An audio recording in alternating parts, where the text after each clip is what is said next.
will equally be requesting for a statement that will be handled by the House Departmental Committee on Matters Health. The statement is on the status of security in Kenyatta National Hospital. Honorable Stephen Mugaka, the Honorable Member for West Mugirango, will be requesting for a statement this morning on the state of preparedness for the wet season in the country. This statement will be tackled by the Committee on Matters Regional Development. The House Committee on Matters Transport and Infrastructure will be handling the request for statement by Honorable George Gashagwa, the Honorable Member for Ndaragwa, on the lack of speed bumps along the Nyahururu-Nyeri Road.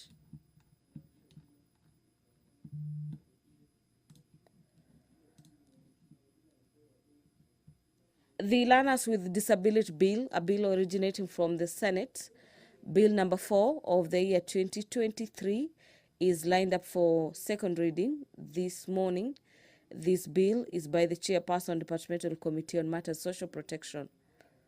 And away from that, we equally have the Treaty Making and Ratification Amendment Bill number 2, this being National Assembly Bills number 9 of the year 2024 by the Chairperson, Departmental Committee on Matters Justice and Legal Affairs. If you're just joining us, the business of the National Assembly is just about to commence as the Sergeant at Arms have already made their way into the chamber, signaling that House business, being a live proceedings of the National Assembly this morning, a day set aside for members' bill, is just about to commence. You can see on your screens Honorable David Ochieng, a member of the Speaker's panel, has already stepped into the chamber, ready to preside over the business of the National Assembly this morning. Kindly allow me to hand over for this live broadcast that is brought to you by KBC. Members, let's pray.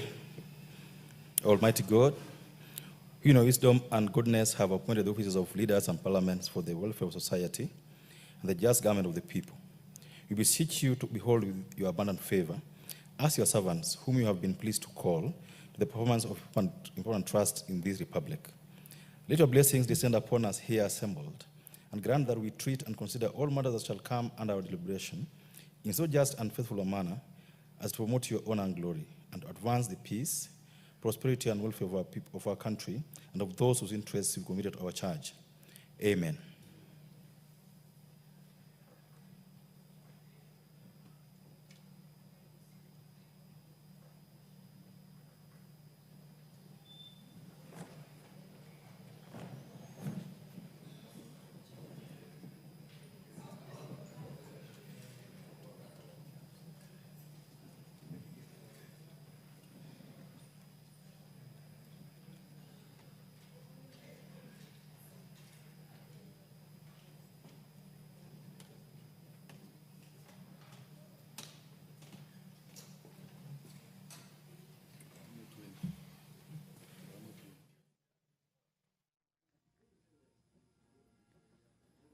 Siwa Cook.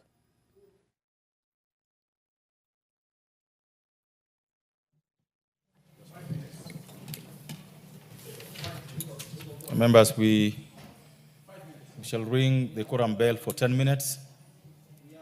And during that period when the bell is being rung, no member is allowed to leave the chamber. The whip.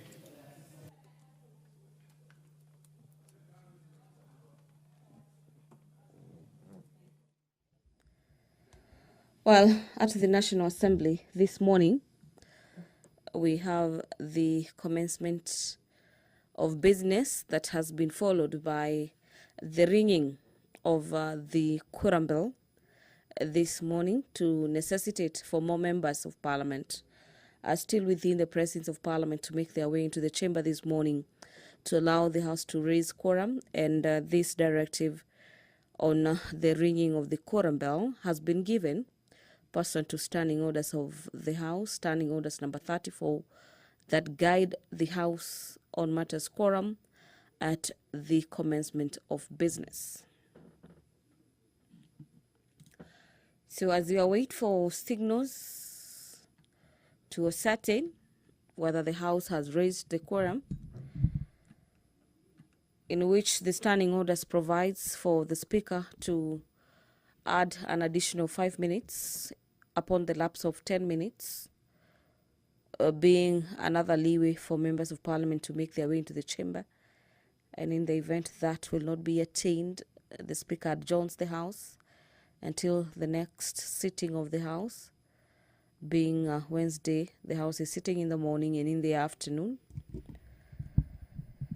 But away from that, let's now have a look at the order paper on the other businesses for consideration by honorable members of the National Assembly this morning, where the House will be considering the supporting and promotion of local fertilizer manufacturing industries, this being a motion by Honorable Samuel Latandi. And away from that, the formulation of a new reward scheme for accomplishment by sports persons in international competitions is yet another motion lined up for debate this morning. This motion is by Honorable Charles Ngusia. In this motion, the honorable member states that aware that sports plays an integral role in promoting cultural heritage, national identity, national development, the well-being of the people, and sustenance of livelihoods, particularly of the youth, and appreciating that sessional paper number 3 of the year 2005 provides for a framework for the sports development and operationalization in the country, and further appreciating that the sector plans for sports, culture and arts in 2018 by the Ministry of Sports, Culture and Arts mainstreamed sports development in the third medium-term plan, that is between 2018 to 2022, under Kenyan's Vision 2030, and recognizing that the Vision 2030 aims at capitalizing on the country's international reputation as a world-class sports powerhouse, where sportsmen and women who have won international accolades and recognition, especially for their prowess in matters athletics, concerned that despite bringing honor and national pride to the country, most sportsmen and women face a myriad of challenges, such as lack of psychological support. No one is going to leave the chamber until the quorum bell is stopped. No one leaves the chamber until the quorum bell is stopped. During this period, you are allowed, you can cross the aisle anyhow you want, but you can't leave the chamber.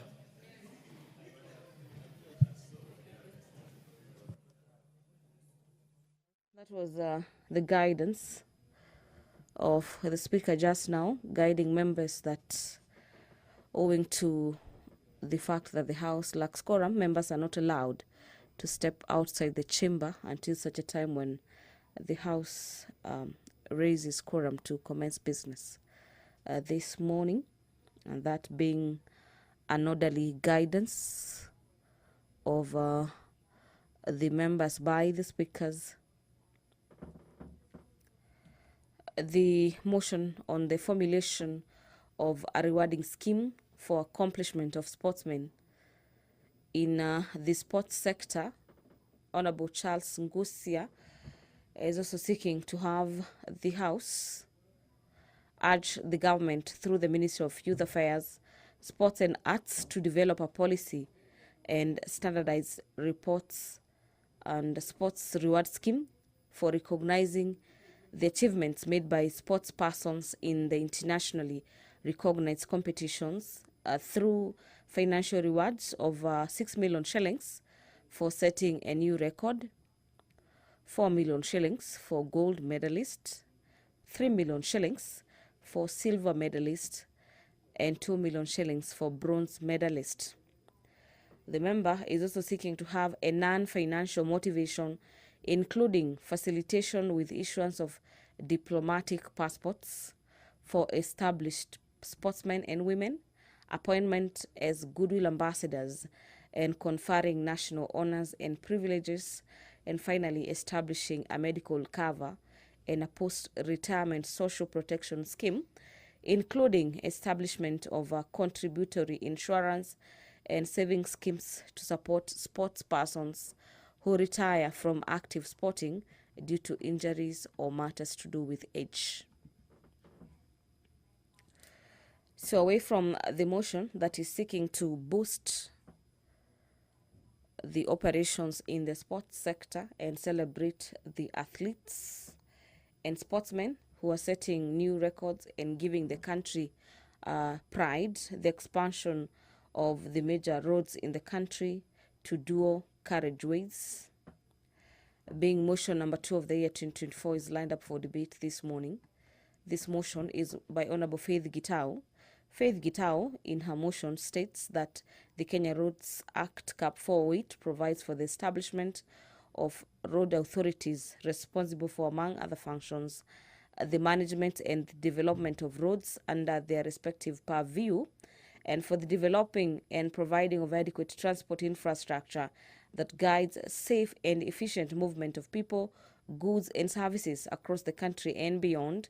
And further aware that the first schedule of the Kenya Road Act provides for the classification of roads into class A, B, and C, and recognizing that under the 4th schedule of the Constitution, the operation of the national trunk roads, noting that significant portion of highways in the national trunk road networks are currently single carriageways, and concerned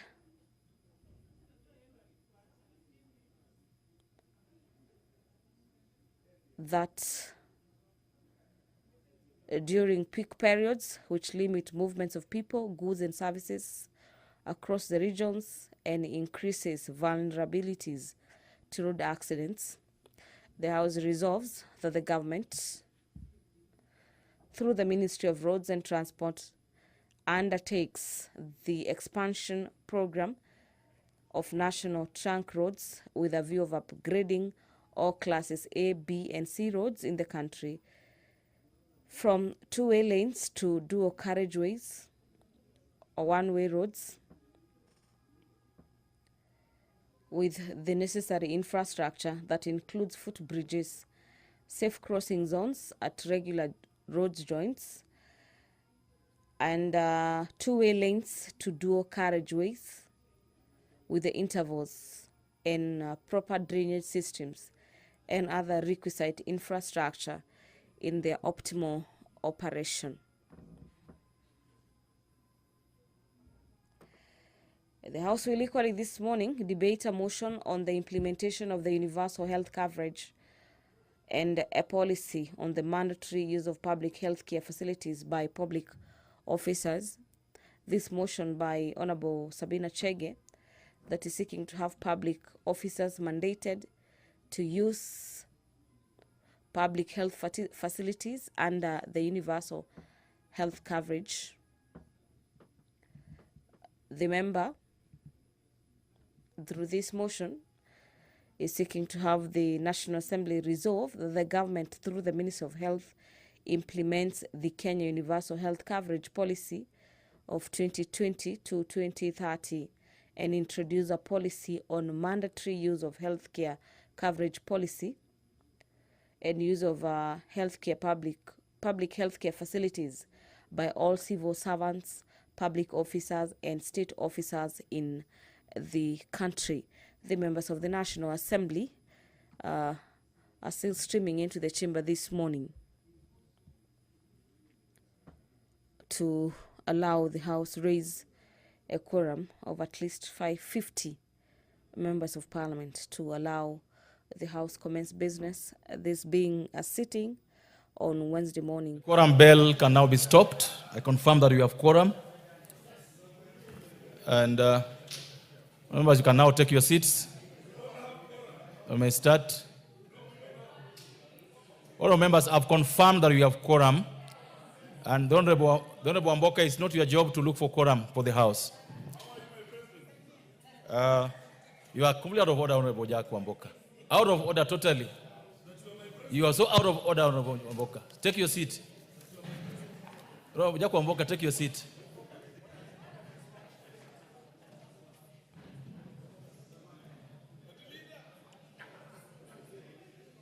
Order. I think we can start the House business. Order number 1, administration of oath. Order number 2, communication from the chair. Order number 3, messages.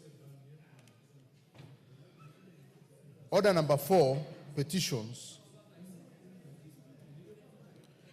Order number 5, papers. Majority Leader, Majority Whip.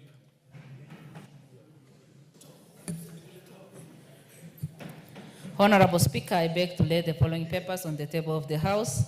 Today, Wednesday, March 5th, 2025, morning sitting. Reports of the Auditor General and financial statement for the years ended 30th June 2021, 30th June 2022, 30th June 2023, and the certificate therein in respect of, number 1, Bishop Edward Donovan Secondary School, 2, Bura Girls High School, 3, Gatamayu High School, 4, Hiriga Girls Secondary School, 5, Akashiri Secondary School, 6, Ikanga Girls Secondary School, 7, Olodokilani Secondary School, 8, Kamadura Girls High School, 9, Karia Boys Secondary School, 10, Kasikeo Boys Secondary School, 11, Kipopei Secondary School, 12, Kibishiku Secondary School, 13, Kibiru Girls Secondary School, 14, Kirima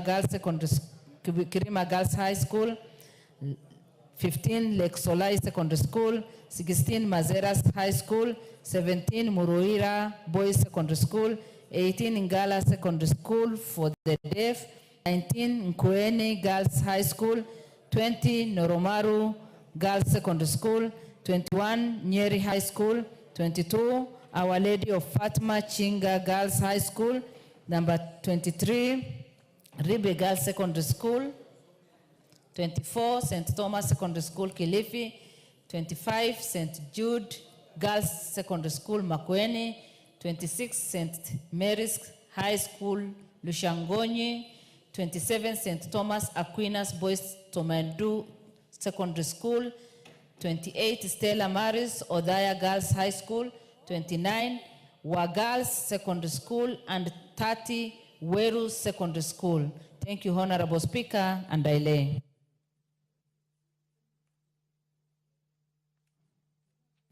Thank you. Next order.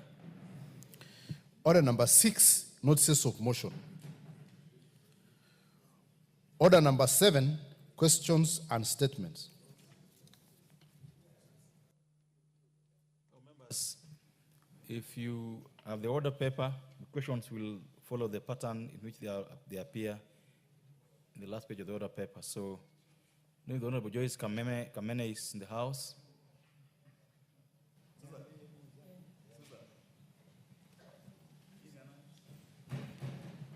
The Honorable Joyce Kamene, are you ready with your... You got the mic already with you.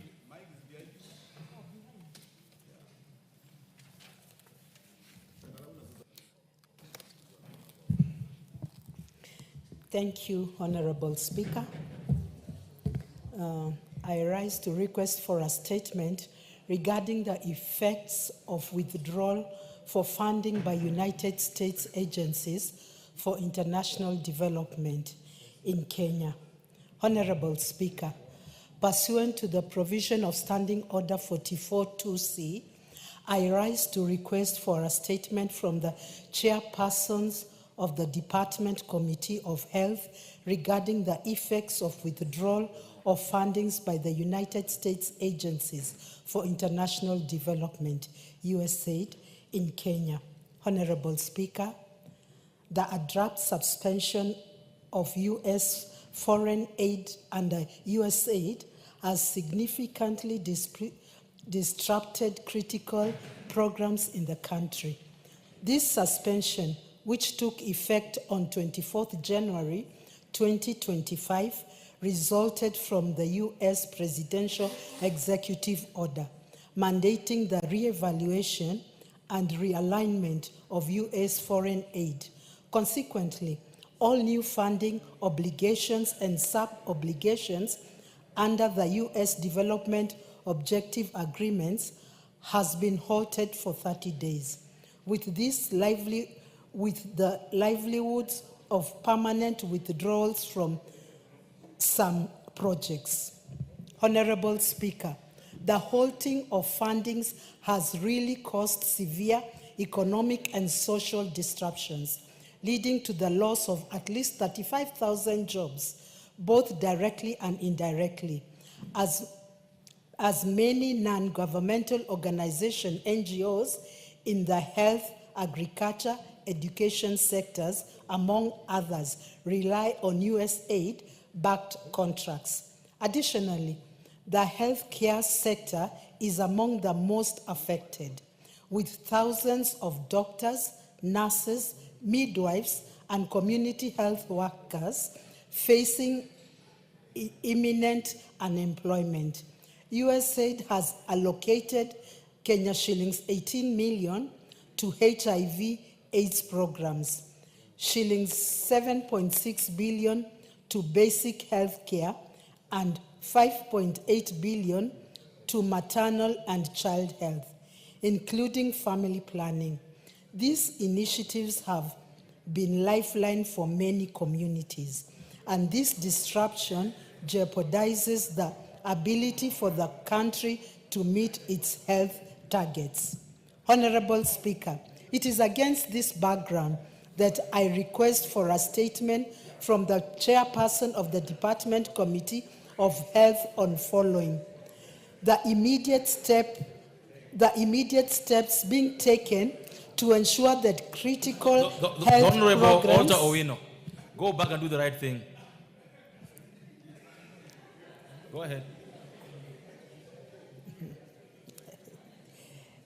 The immediate steps being taken to ensure that critical health programs such as HIV, AIDS, and tuberculosis management continues undisrupted. The second one, the measures in place to support and retain healthcare workers affected by the suspension of the USAID funding. And the third one, the long-term strategies being adapted to ensure sustainable financing of the health and other crucial sectors using domestic resources, therefore reducing reliance on foreign aid. I thank you, Honorable Speaker. This shall be referred to the Committee on Health. I don't know, I cannot see the chair of the Committee of Health.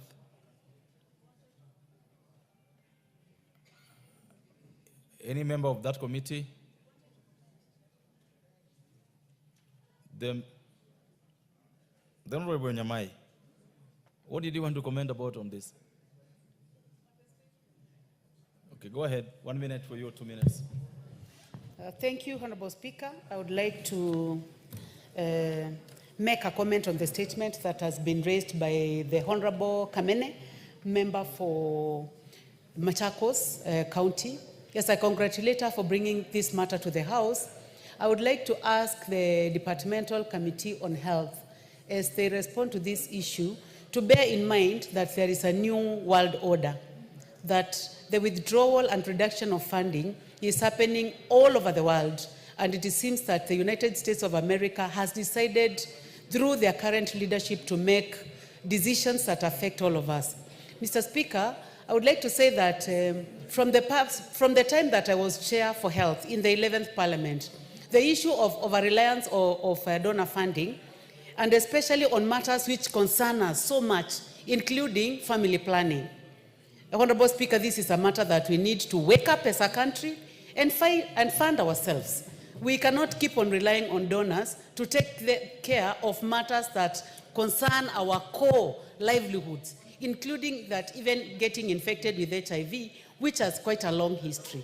I know that there are international programs, but I think that it is time we wake up and make right decisions. Thank you for giving me the chance, Honorable Speaker. Thank you. Member for Nairobi, 2 minutes. Thank you, Mr. Speaker. I want to commend Joyce Kameme for bringing this, and I agree with Honorable Rachel Nyamai that the world order is changing. I think this is a time for us as a country to reflect on how Singaporeans actually decided to decisively deal with corruption, decisively deal with the need to serve their own people. Uhuru Kenyatta was the first to pronounce himself on USAID's withdrawal and the American government withdrawing funds, essential funds that have been committed to Africa. Who is Uhuru Kenyatta? The former president of Kenya, Honorable Uhuru Kenyatta. He actually pronounced himself on the issue of dependence on donor aid, and we should become looking towards being sustainable on our own. I think it's a wake-up call. We need to decisively deal with corruption so that we have enough resources to be able to cope with the demands that we have in our country. And that is the one area that Singapore was successful, and that will heighten and raise the patriotism that we need in our country. If we don't raise our patriotism, Kenya will suffer, and we cannot afford to suffer. We've got 50 to 60 million people depending on us as government. So we need to ensure that we become self-reliant. And I think it is important for us to call a spade, not a spoon. The US and all these countries that have loaned the African countries money and are not willing to give us loss and damage in terms of climate change. We need to also say, if they want to withdraw essential funding, which have been cushioning us because of the various loans that they've given us at very high interest rates, then they also stand the risk of us serving our people first before we serve their debts. Thank you. Thank you. Thank you. Members, this statement is referred to the Committee on Health, and we hope they can give a report in the next 3 weeks. Members, before I give the member for Nairobi again, join me in recognizing and welcoming students from Loreto Convent, Songari Junior Secondary School, Westlands constituency, Nairobi County, and students from Our Lady of Fatima Kiriko Girls School, Batunu North in Kiambu County. They are welcome to follow proceedings this morning and to Parliament. Thank you. Now, member for Nairobi. Thank you, Mr. Speaker. Honorable Speaker, pursuant to the provisions of Standing Order 44.2c, I rise to request for a statement from the chairperson of the Departmental Committee on Health regarding the status of security at the Kenyatta National Hospital. Honorable Speaker, security in healthcare facilities is foundational in providing safe and effective care as it safeguards patients, protects staff, secures assets, and ensures prompt emergency response while maintaining a secure environment for the vulnerable in hospitals. Regrettably, recent events have raised serious concerns on the security measures at our national hospitals. On 7th February 2025, Mr. Gilbert Kinyua was found dead in Ward 7B at the Kenyatta National Hospital after having been brutally murdered. Similarly, at the Moi Teaching and Referral Hospital in Eldoret County, a 52-year-old cancer patient, Mr. Albert Chesang, mysteriously disappeared from his hospital bed on the 29th of January 2025. His decomposing body was later discovered on the 9th of February 2025, approximately 200 meters away from the hospital on the banks of River Sosiani. Earlier on 29th November 2015, Mr. Cosmos Mutunga was found dead in his hospital bed in Kenyatta National Hospital, having been stabbed severally using a sharp object. Honorable Speaker, despite the brutal murders of Mr. Cosmos Mutunga and Mr. Gilbert Kinyua, no arrests have been made to date, yet the said patients were killed in the presence of other patients. These incidences therefore paint a grim picture on the security of healthcare facilities and the need for higher security standards within such spaces. Honorable Speaker, it is against this background that I request for a statement from the chairperson of the Departmental Committee on Health on the following. A report on the investigation into the death of Mr. Cosmos Mutunga, who was brutally murdered on 29th November 2015, including an expansion on the inordinate delay of justice given that no arrests have been made to date. 2, actions being taken by the Ministry of Health to investigate the deaths of Mr. Gilbert Kinyua and the apprehension of the suspects responsible for his brutal murder. 3, measures being put in place to ensure the establishment of robust security mechanisms that ensure the safety of patients admitted or visiting public hospitals under the national government. And 5, efforts being made to ensure that the families of the deceased persons are duly compensated by Kenyatta National Hospital and Moi Teaching and Referral Hospitals, respectively, due to the negligence in its duty of care owed to their kin. I thank you, Honourable Speaker. This question is referred to the Committee on Health. Majority Whip. Majority Whip. Order. Majority Whip. I'm looking for your attention. Because the next time these matters come up, I will not ask the chairs, I'll ask you about them. The first statement was by the member for Machakos County on withdrawal of funds by USAID. This one is about security at Kenyatta National Hospital. Because you cannot see the chairman of that committee here, it's going to be your duty to ensure that these statements are responded to. I hope you heard the statement question she requested. Yes, I heard, and I'm sure it will be responded to. In how long? Thank you. I think immediately after recess. That's 3 weeks from today? Yes. Okay. I hope you note that, the member for Nairobi County. The next question is from the member for West Mugirango.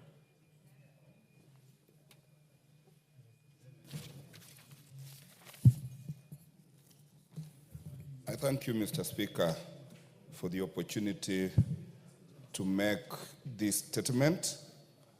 The Honorable Speaker, pursuant to provisions of Standing Order number 42C, I wish to request for a statement from the chairperson of the Departmental Committee on Regional Development regarding the state of preparedness of our country for the cyclical wet season in the Lake Victoria rain belt and particularly the Gusii Highlands. The member for Nairobi, I would request you to take your seat for a few minutes.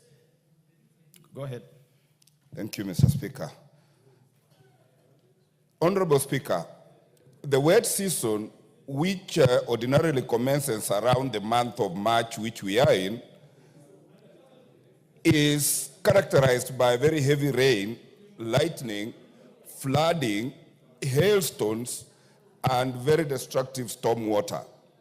Residents of the hilly Lake Victoria rain belt, including those in West Mugirango and Gusii land, suffer immense loss of property, lives, and livelihoods during this rainy season.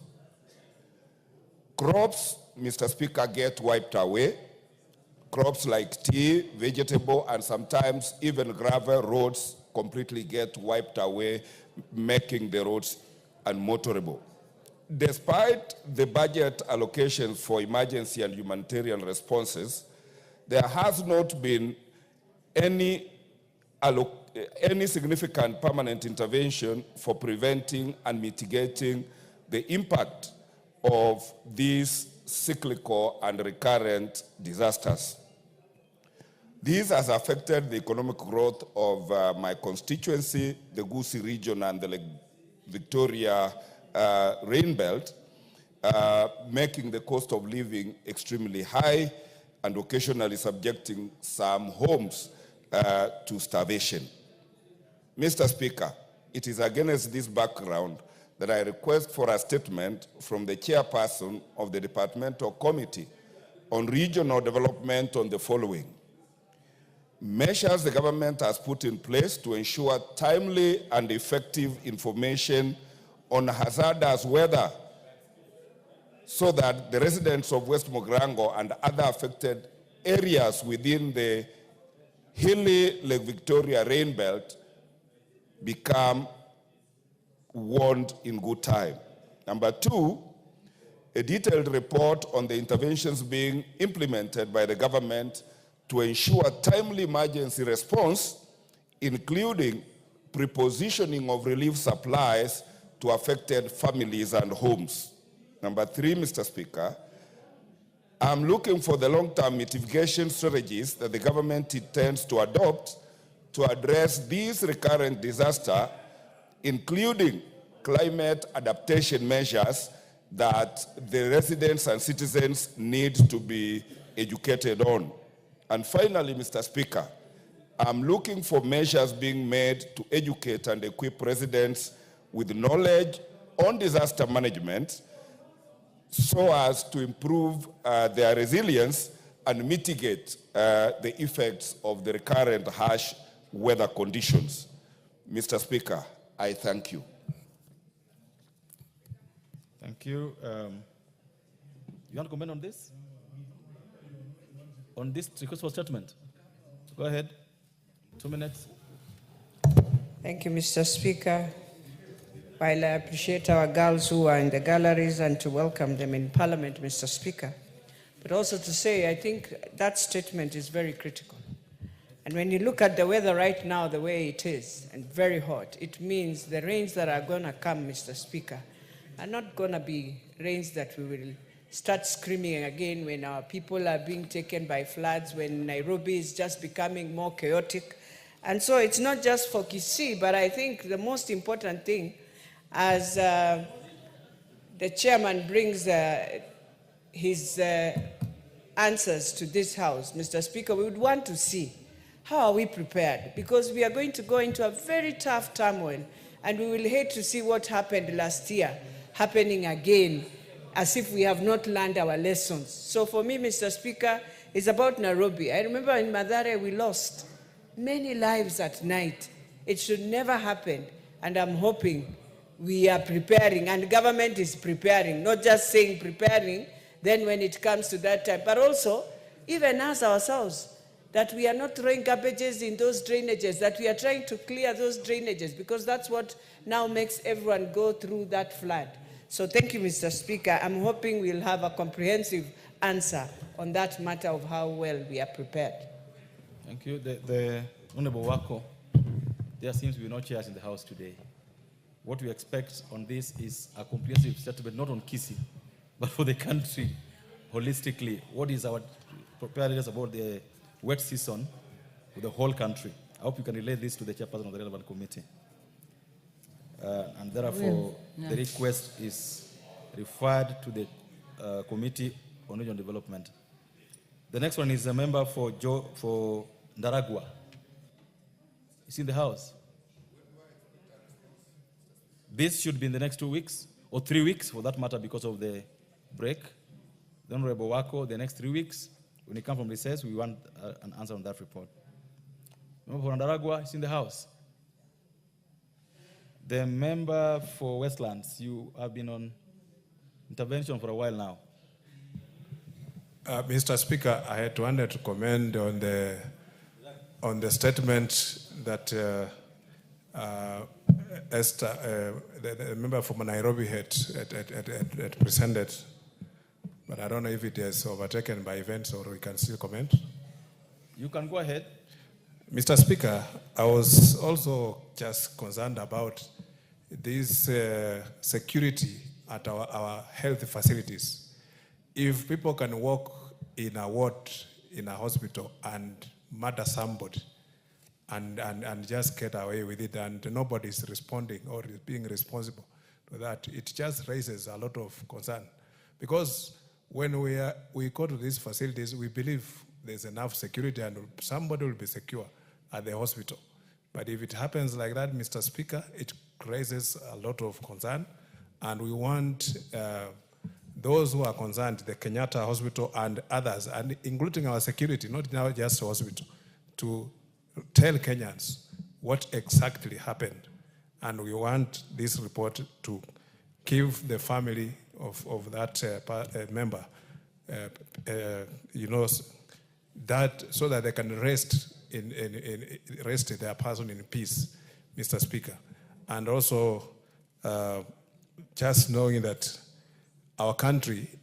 Now, the member for Mwala. Order, member for Mwala. The member for... Is this man from Wala? What's wrong with you?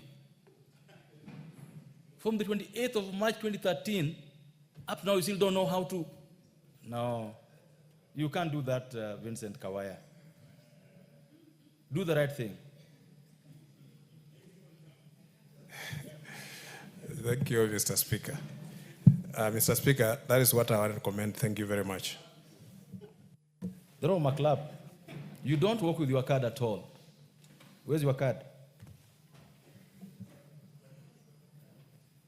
Go ahead.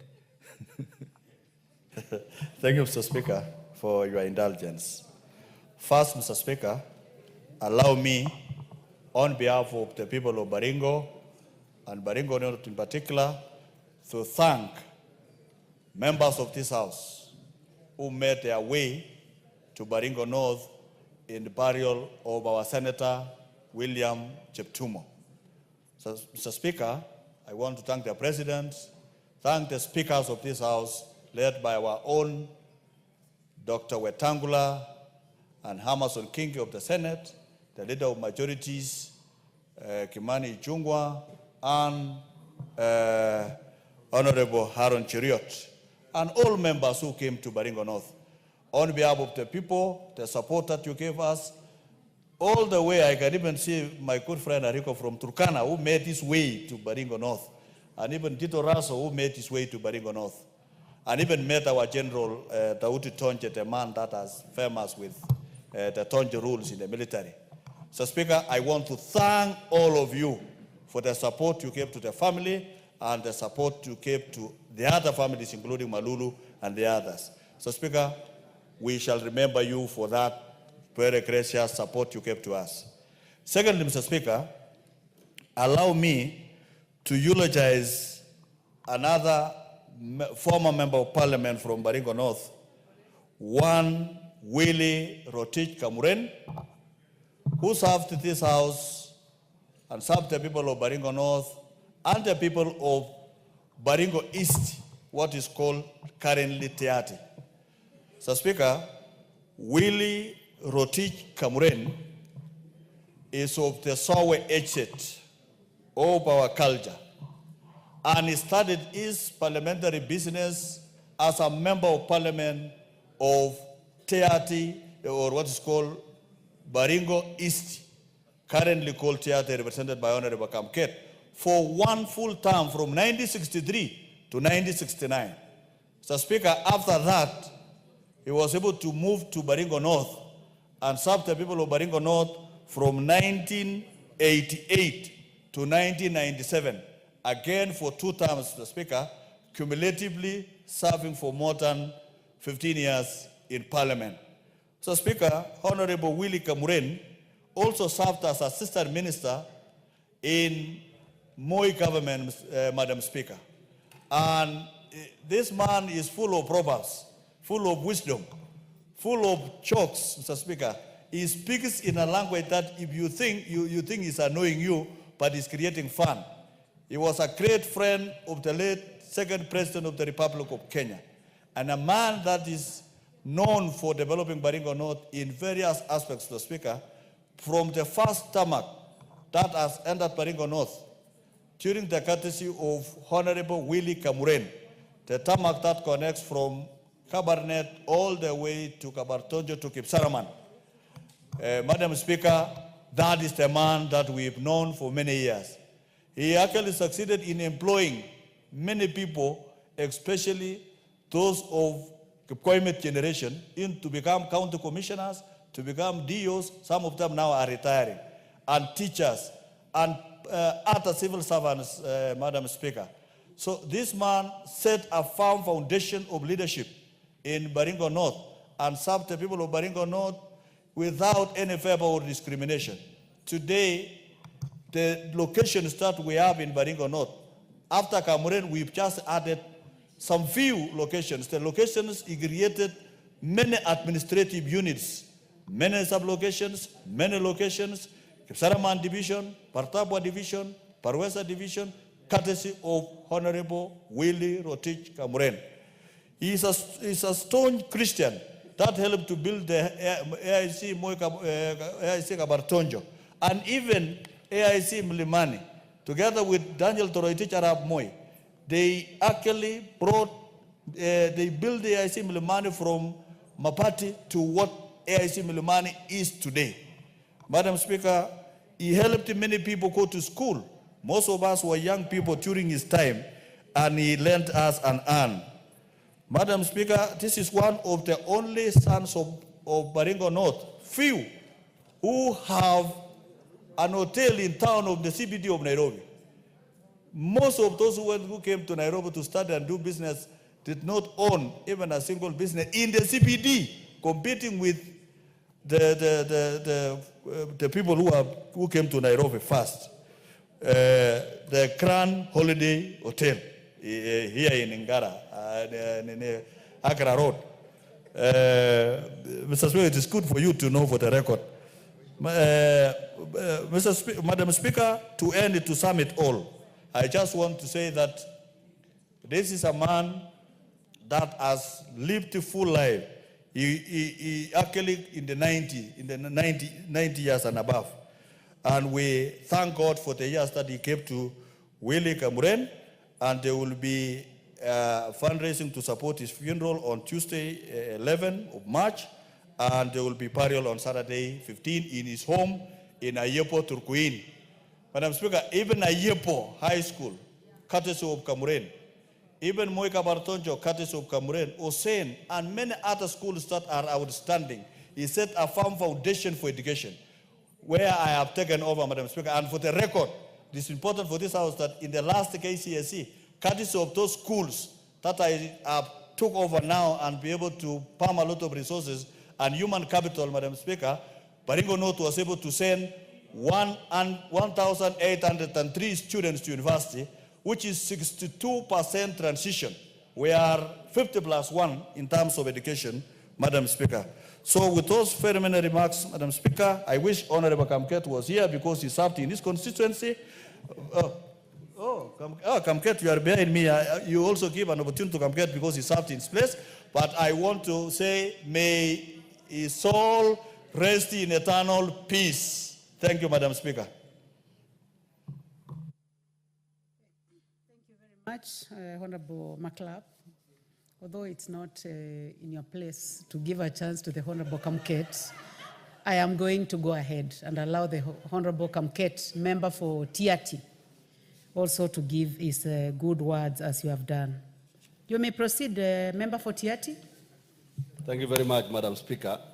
Madam Speaker, I want to join my colleague, member for Baringo North, in eulogizing and remembering the life of the Honorable Willie Cameron. Madam Speaker,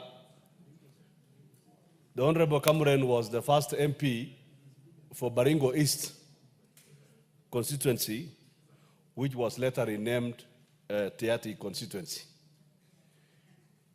Madam Speaker, those of us who come from Tiati constituency, those of my age do not remember him when he was MP because we were not born.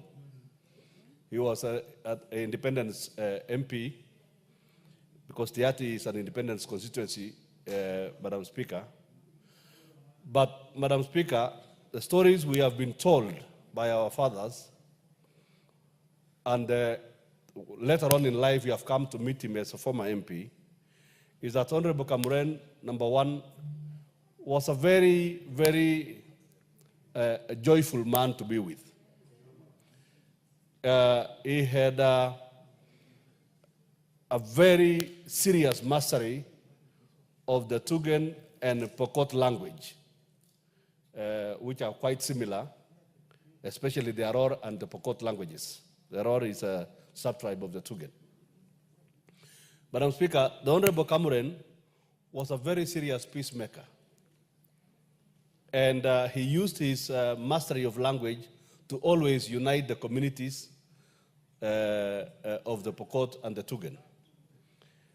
Madam Speaker, at those times when there was little education in those sides of Tiati, the Honorable Cameron was the people of Baringo North were magnanimous enough to give us their son to serve as our first MP. Folklore is full of stories that my own father became the chief campaigner of his opponent. And my father played a big role in the ousting of Honorable Kamuren and the coming in of the second MP of Baringo East at that time, the one Honorable, the late Stephen Lomeri Cheptai. And Madam Speaker, for the years that we have, that constituency has existed, the people of Baringo East and Tiati, for that matter, are forever grateful for the services of that gentleman. I have had occasion to meet him when he has he's been aging gracefully. He's always been present in the members' lounge. Honorable Kamuren is a man full of wisdom. He was a great friend of the late President Moi and the eminent sons of Baringo at that time, Mzee Philemon Chelagat and Mzee Bultut, who was the county council chairman of Baringo.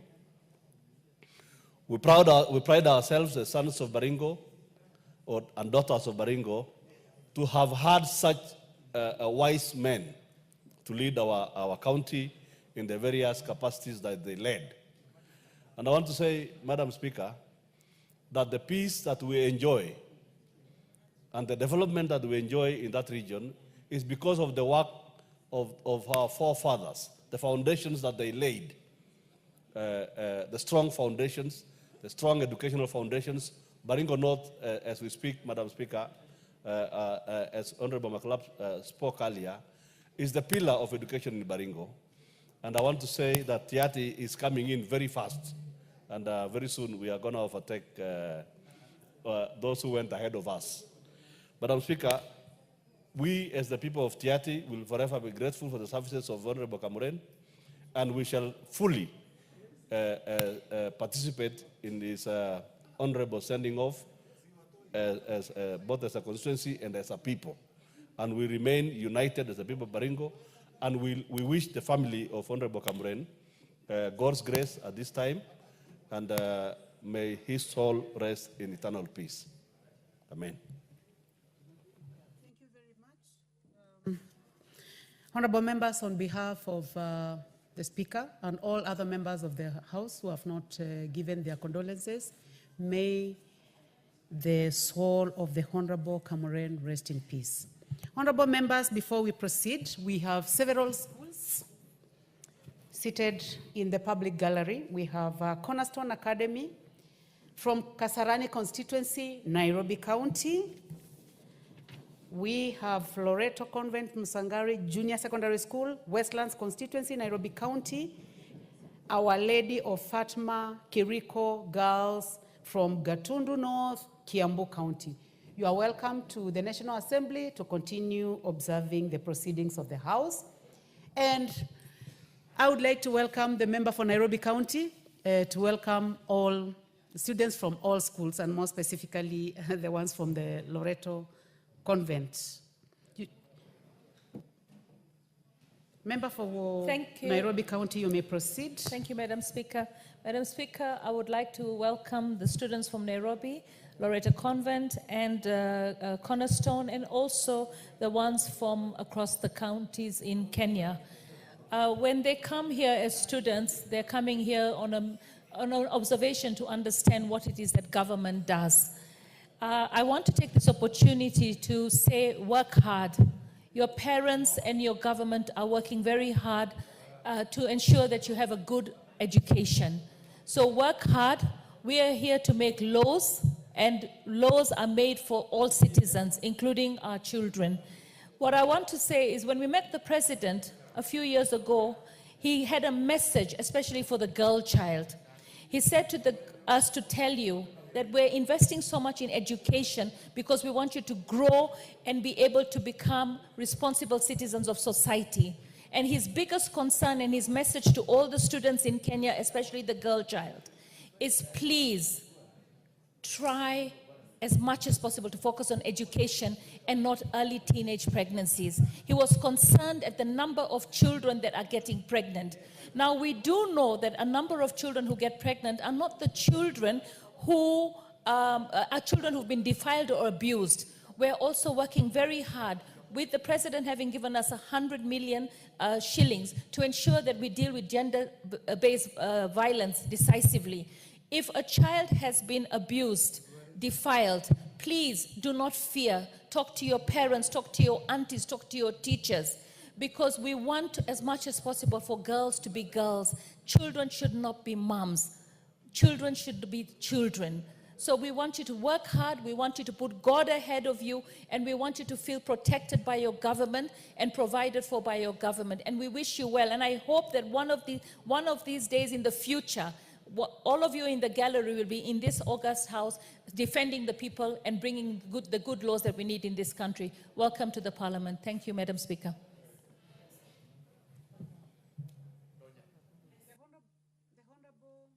The Honorable Donya. Thank you, Madam Speaker. I've just watched the gallery. We have so many girls. Being mothers is good. We give them a word which can keep them moving. Our girls up there, Mama County from Kisii tells you your superpower is education. There are things money can't buy, like manners, respect, and your reputation. That money cannot give. You give yourself. You cannot be a superwoman with many boyfriends, but you can be a superwoman with education. Bye-bye. Honorable members, I would like we end the welcome remarks there. Honorable members, I note that the Honorable George Gachagua is in the House, and I would like to give you a chance to present your statement. Please go ahead. Thank you, Honorable Speaker. Honorable Speaker, pursuant to Standing Order 44, Section 2, Part C, I wish to request for a statement from the chairperson of the Departmental Committee on Transport and Infrastructure regarding the urgent need for speed bumps and other safety measures at the Equator area and Monunga stretch along Nyahururu Nyeri Road. Honorable Speaker, the Kenya National Highway Authority is responsible for the development, rehabilitation, management, and maintenance of national roads. However, there have been a high number of tragic accidents which have occurred on Monunga stretch along Nyahururu Nyeri Road, claiming several lives in what is attributed to the road's poor design and lack of appropriate speed control measures, a mandate that falls within the responsibility of KENHA. The absence of properly designed speed bumps, particularly in Monunga, where there is a lot of pedestrian movement, has created a high-risk situation for both motorists and pedestrians. Local residents and road users along this road have consistently raised concerns about the absence of speed bumps, yet no adequate safety measures have been put in place to mitigate the risks. Honorable Speaker, it is against this background that I request for a statement from the chairperson of the Departmental Committee on Transport and Infrastructure addressing the following. 1, plans for installing properly designed and clearly marked speed bumps at strategic points along the Nyahururu Nyeri Road, particularly in the Equator area, Monunga stretch, and other identified high-risk zones. The measures, Honorable Speaker, being undertaken to enhance road safety through the installation of proper signage, reflective markers, and other visual aids to ensure optimal visibility and adequate warning to road users, especially during nighttime and adverse weather conditions. And also, Madam Speaker, the timelines, number 3, the timelines for implementation of these road safety improvements, including completion dates for the installation of speed bumps, warning signs, and associated road safety infrastructure. Madam Speaker, we have witnessed a lot of accidents, especially along Equator area. I have personally called the personnel concerned, and they have always been promising me to do it, though they have actually delayed in doing it, and I have talked to my people not to raise the artificial bumps. Thank you, Mr. Speaker. Honorable Gachagua, I believe that you finalized the statement and now you are doing some explanation. Okay, thank you, Mr. What you Madam have said Speaker. is Thank you, enough. Madam. Thank you, Madam Speaker. I'm sorry. Honorable members, I will give just one person a chance. The Honorable Rindikiri Mugambi, you would like to comment on that statement? Yes, thank you. I think Engineer Gachagua has brought up a very important point for discussion by this House. Madam Speaker, this organization, Kenya Highway Loans Authority, to me is very responsive. Madam Speaker, sorry, there has been questions in this House. There has been death on transnational highways. And we have seen no action being taken by this organization. Madam Speaker, we are asking you to issue a directive that the CS in charge of transport to come here specifically and face the members and tell us why Kenya Highways Loans Authority does not act despite the continuing death on our roads. Madam Speaker, there is a lot from Isiolo to Ruili. We have written letters. We have held meetings. There are the famous Nanyuki, Meru Town, Isiolo, Soboigan Junction, where it's every day there is a kind of an accident. And this organization, despite meetings, they respond nothing. Madam Speaker, I think the time has come, and let it be the last statement to be sought in this country by this parliament. I thank you, Madam Speaker. I do not see the chairman. The chair, Transport and Infrastructure in the House. But of course, we have the whip. So this statement is referred to the Transport and Infrastructure Committee. When will we have the statement, Madam Whip? Honorable Naomi Wako, member from Marsabit. Yes, I think to be precise, after recess, because in 2 weeks' time we'll go for recess.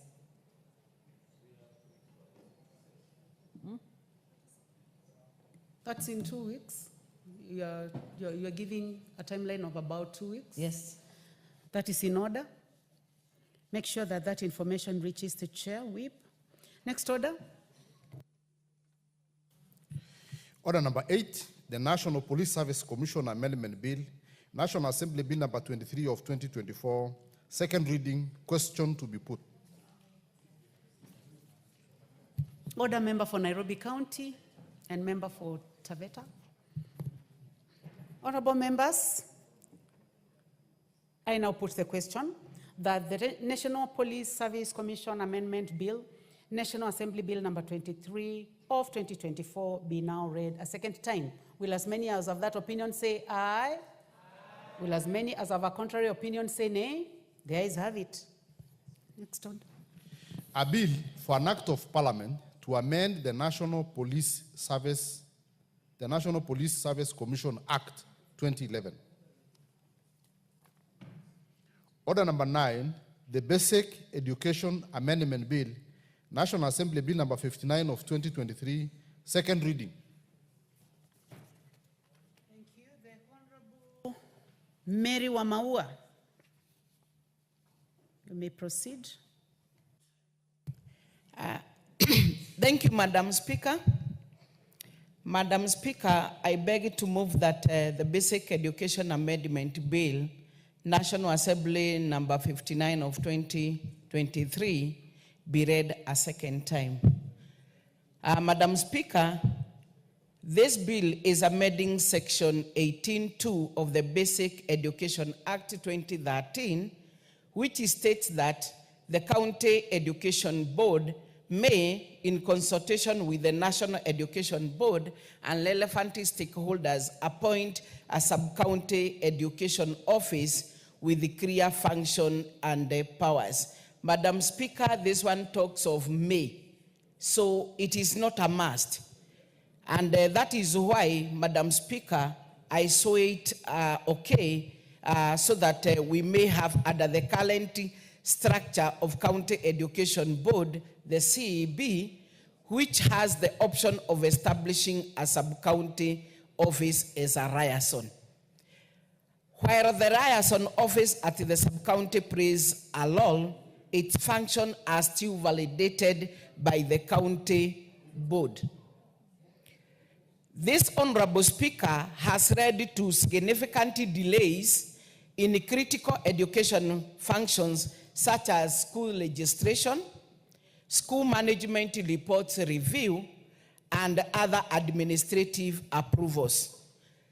Madam Speaker, some of the counties that have very fast geographical jurisdiction covering multiple constituencies, and with that, we have to face delays in validating and approving things. Madam Speaker, if you take an example of Nairobi County, Kiambu County, and Nakuru County, you will see how long sometimes some of the issues required to be done and that need urgent attention takes a long time before the county is able to transact all what is required, and the same goes to Jogo, and then by the time it gets back, we waste a lot of time, while else some of these things can be done by the sub-county education board if only we can be able to pass this amendment.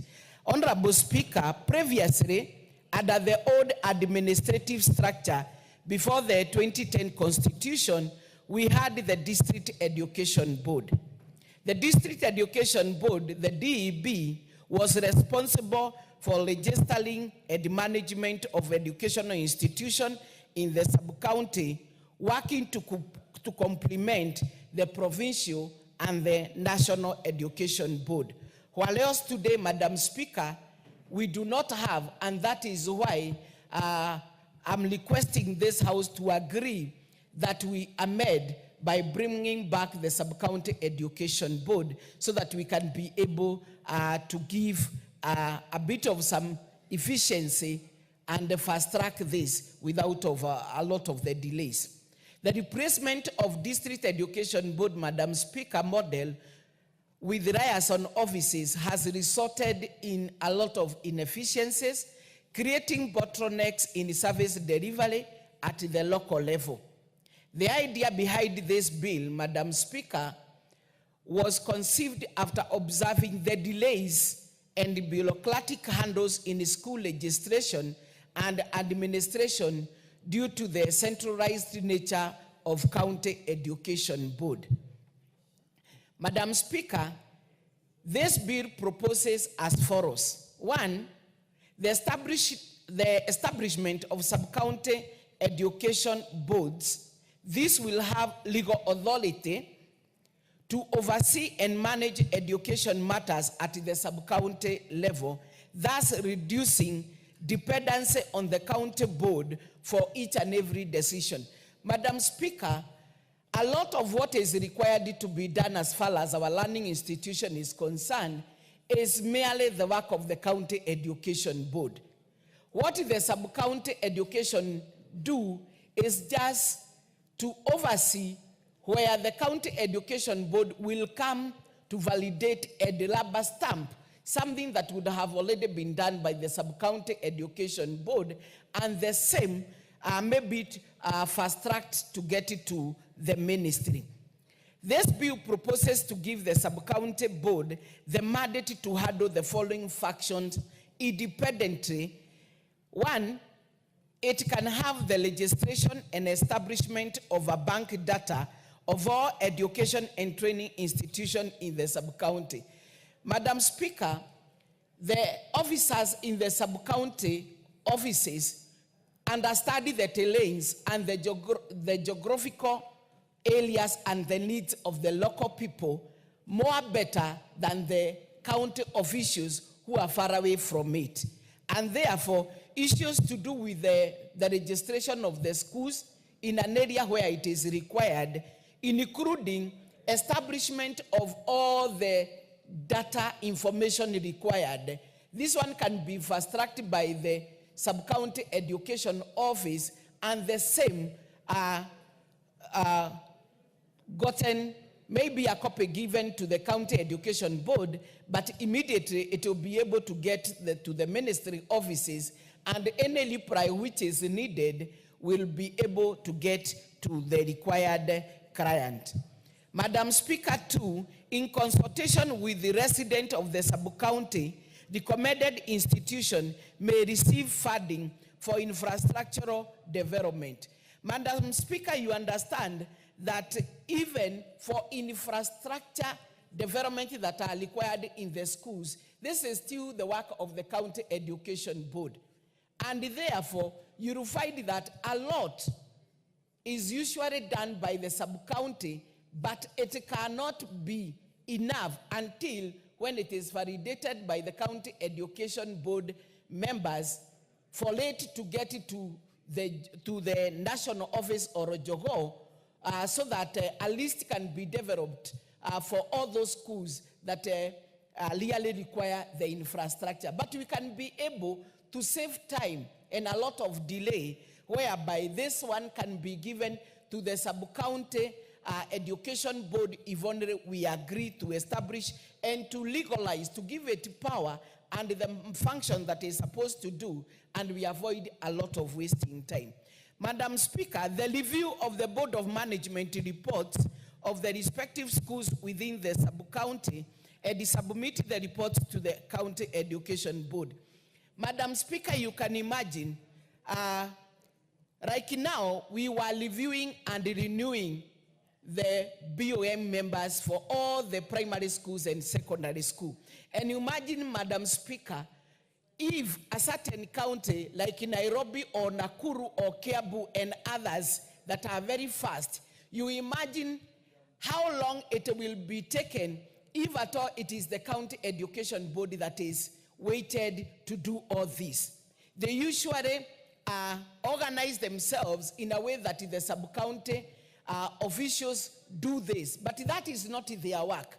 So what this bill is proposing, we give the mandate for the sub-county education members who understand the areas and the need of majority of the schools, so that it is done, and whatever they come out with is what now will be taken to the county just to note and then forwarded to the ministry. But you see, if we wait for the County Education Board, it cannot, and it will take such a long time. So whatever is usually done is what we really want, just to put it into law and within the Education Act, so that it's not like an alleged program within the County Education Office. Madam Speaker, the sub-county can also be allowed to assess the budgetary requirement of running institution in the sub-county and develop allocation programs, including programs on allocation of institutional range. Madam Speaker, you find that all these, even the ranch program, is still the work of the county education boards. And therefore, if at all we bring back the sub-county education board, just like the way long time we had the district education board, we are going to make some of these areas very easy, and we still save on time. Madam Speaker, we can also give the performance of any other function that may be assigned by the County Education Board without waiting for the County Education Board members coming to the sub-county or to a given school. This is work that can be delegated within the mandate of the sub-county education board to be done, and therefore being more efficient and saving a lot of time. Madam Speaker, also, the bill proposes on the decentralization of decision-making power. Madam Speaker, you understand, within our constitution, we have talked of devolution, meaning bringing services closer to our people. And if we go ahead and establish the sub-county education board, we are making sure that whatever is required is centralized or decentralized within the area where the issue has come from, instead of waiting until when the county education board will come on site to get on what is required. Therefore, Madam Speaker, the sub-county offices will no longer act merely as liaison offices, waiting for mercy from the county education board, but will be empowered to be a board in order to process and approve certain functions, including school registration, management oversight, and therefore this will still be assisting in making sure that we are really not wasting a lot of time. Madam Speaker, the board will also improve on service delivery in schools. By reducing bottlenecks caused by large county jurisdiction, the bill will ensure that administrative tasks will be handled efficiently. Madam Speaker, some counties are very big. They have so many sub-counties. And you can imagine, Madam Speaker, if many of the schools, because most of the time we ask for the requirements or even the quarterly reports that are required, and you imagine the county education board is waited to look at them before they are subjected or they are taken to the national office. Madam Speaker, this will take a lot of time. Believe it is given to be done by the sub-county education board if we agree to amend, or if the House agrees, we give back the weight that was with the district education board. You will see we'll be saving a lot of time and will remove all this backlog of reports that needed to be looked at by the county education board. Madam Speaker, you also look at the meager resources that are usually given to the county education board, Madam Speaker. And a lot needed to be done. Therefore, even having one board meeting, and they are supposed to conduct 3 board meetings to look at all that work coming from all the sub-counties, then you can see we'll not be giving the best of the services and saving time to our people or to our schools that are waiting for the report.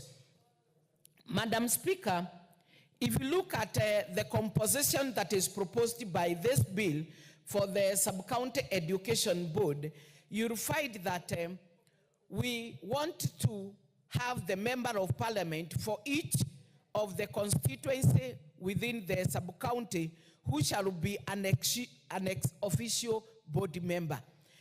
For this function being of the national government, you'll find that most of the time that the members of parliament, especially of the single constituencies, sometimes need to add something onto the issues, especially when it comes to infrastructures of the school, so that we can be able to advise the board that this school, we have allocated this much from the NGCDF, and therefore the school that will need funding from Jogo or from the government, apart from the resource of the CDF, is this and that. And that one, by having the member of parliament, will make sure that we are not giving funding to the same school, which will also be getting maybe funding from the ministry. Madam Speaker, we'll also have the sub-county director of education or a designate of the sub-county director of education. 3, Madam Speaker, we'll have the county executive in charge of education or a designate of the county executive in charge of education. 4, we'll have one person designate from the Teachers Service Commission. 5, Madam Speaker, we'll have 2 persons nominated by the Teachers Trade Union. We have NAT, we have KUPPET, and we would need to have a representation of each of those Teachers Trade Union. And lastly, Madam Speaker, we would require 2 educationists of at least 5 years studying based in the sub-county nominated by the Parent Teachers Association in the sub-county. In matters appointing the chairperson of the board, the cabinet secretary will ensure that during all this, not more than 2/3 of the members are of the same gender. Because, Madam Speaker, if at all this one is not clearly checked, sometime you may find all those categories of the members to be in the sub-county education board may be male or may be female. Therefore, it is good to make sure that the 2/3 gender rule is looked at so that every gender is represented. And at the same time, equal opportunities for persons with disabilities and other marginalized group is also checked so that all the interest of all the people within the locality is represented. And also make sure that all the appointees to the board reflect the interest of all sections of the society. Madam Speaker, when it comes to the chairperson of a sub-county education board, there is the qualification that I've stated here that he or she should be somebody who possesses a minimum qualification of a degree, and the members are also possess a minimum qualification of secondary education with the post-secondary certificate as an added advantage. Madam Speaker, we have to look at the qualification of the members of the sub-county education board, because we cannot put people who do not understand and who do not have the qualification, yet we are talking of people who will be looking at the interest of education. They must also be qualified, and the maximum we cannot limit. Here I'm only talking about the minimum qualification. When it comes to the member board appointment under Section 2, there shall be the secretary to the sub-county education board, and that will be the sub-county director of education. The staff of the sub-county education board shall be persons serving under the county public service board of the respective county. And the second schedule shall apply to conduct the business and affairs of a sub-county education board with the necessary modification, Madam Speaker, and except as provided in the second schedule, a sub-county education board may regulate its own procedure. Madam Speaker, the chairperson and members of this board shall be appointed for a term of 5 years and be eligible for the appointment for one further term.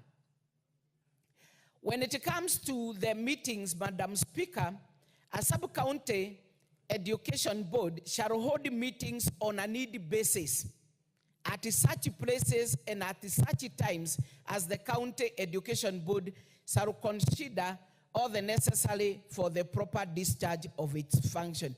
Madam Speaker, we do not want to invite things like the remunerations, because majority of them, we want to get them from within the county,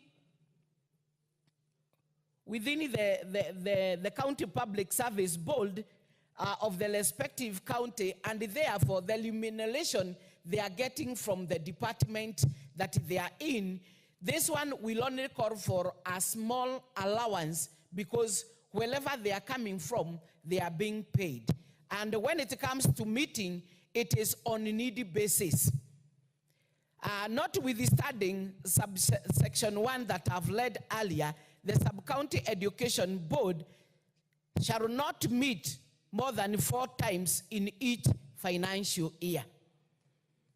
The members of the Sub-County Education Board shall be paid by the organization they represent in the board such allowances and disbursement for expenses as may be approved by the Cabinet Secretary in consultation with the Salaries and Remuneration Commission.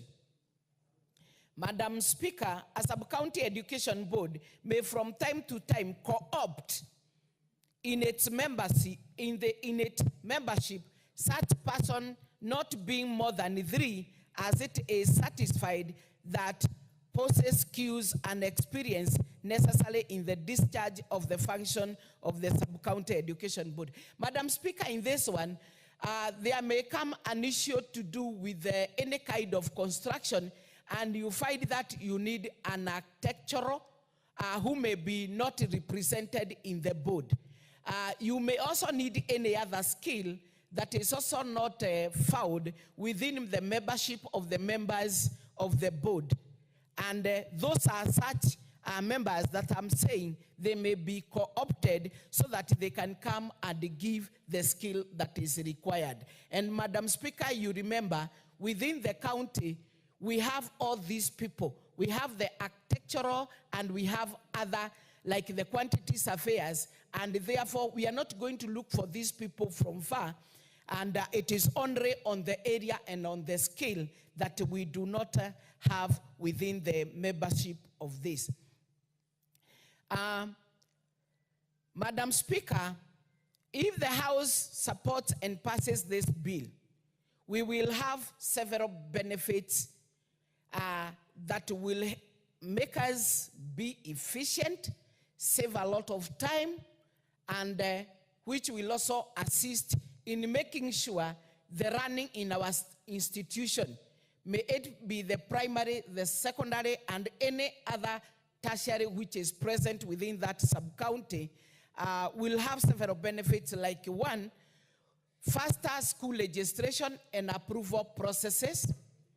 Madam Speaker, we can also have an enhanced school monitoring and oversight because it is being done within the sub-county and not the county that may not be able to do exactly as per the demand, because we are saying some of the counties are very huge, they are very fast, and therefore with the sub-county, you can be assured that the monitoring and the oversight of whatever is happening in our schools, including even when it comes to discipline of our students or pupils in the schools. Madam Speaker, we also have reduced bureaucratic red tapes.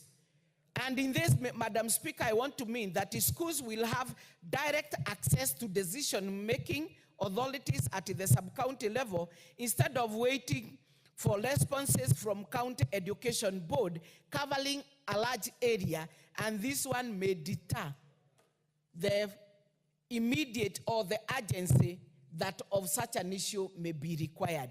Madam Speaker, with this also, we'll have increased community involvement in education management. Madam Speaker, the local education stakeholders will have a stronger voices in shaping policies and school development plans at the sub-county level. We have so many good stakeholders who always like to support education.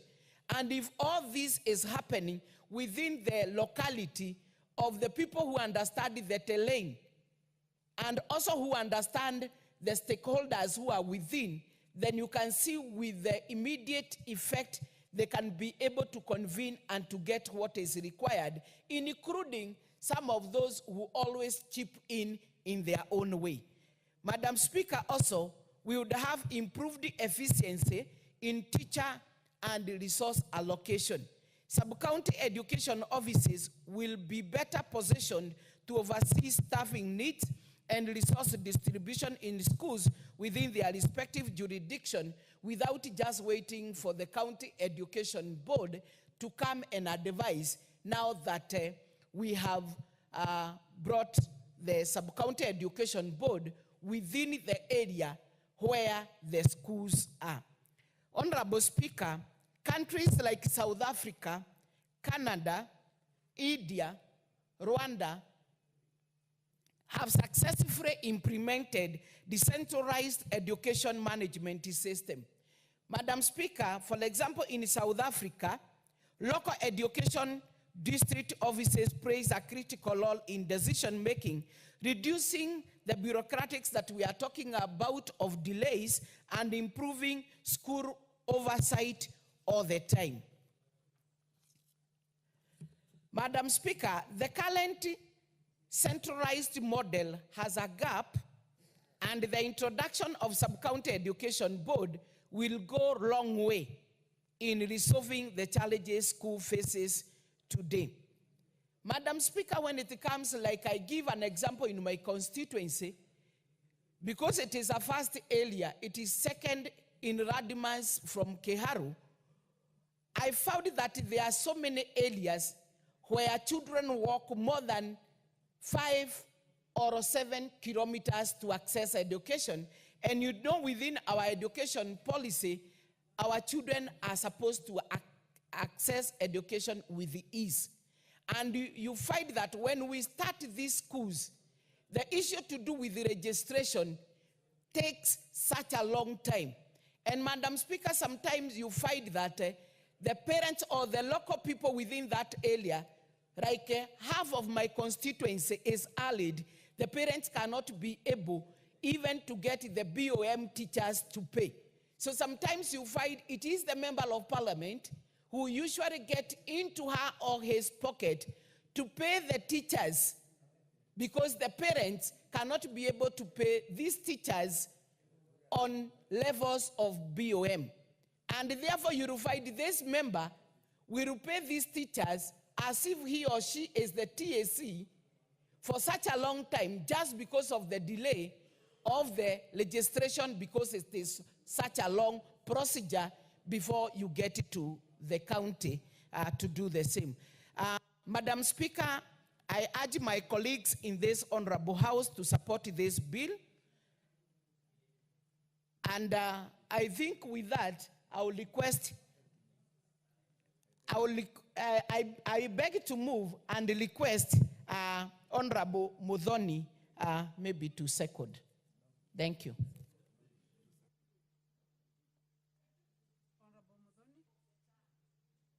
Honorable Muthoni, proceed to second.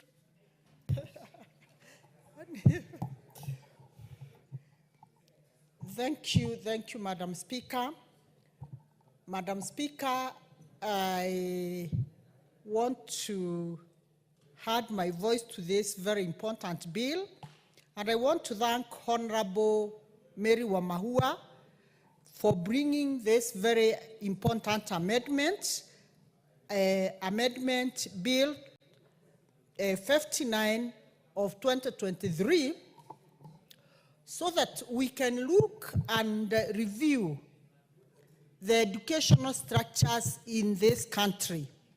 Honorable Madam Speaker, it is important for us as a country to acknowledge that today we have devolution. And the purpose why we brought devolution, it is because devolution was meant to bring services closer to the people, so that the citizens of this country can fully enjoy the fruits of devolution. Madam Speaker, this is the main reason that this bill is aiming at achieving. Madam Speaker, I want to say the Basic Amendment Bill 2023 recommends the establishment of Sub-County Education Board, which will consist of a chairperson and 6 other members who are subscribed in this bill, Madam Speaker. And it is important to note that these members who will sit in this board are members who represent the various stakeholders.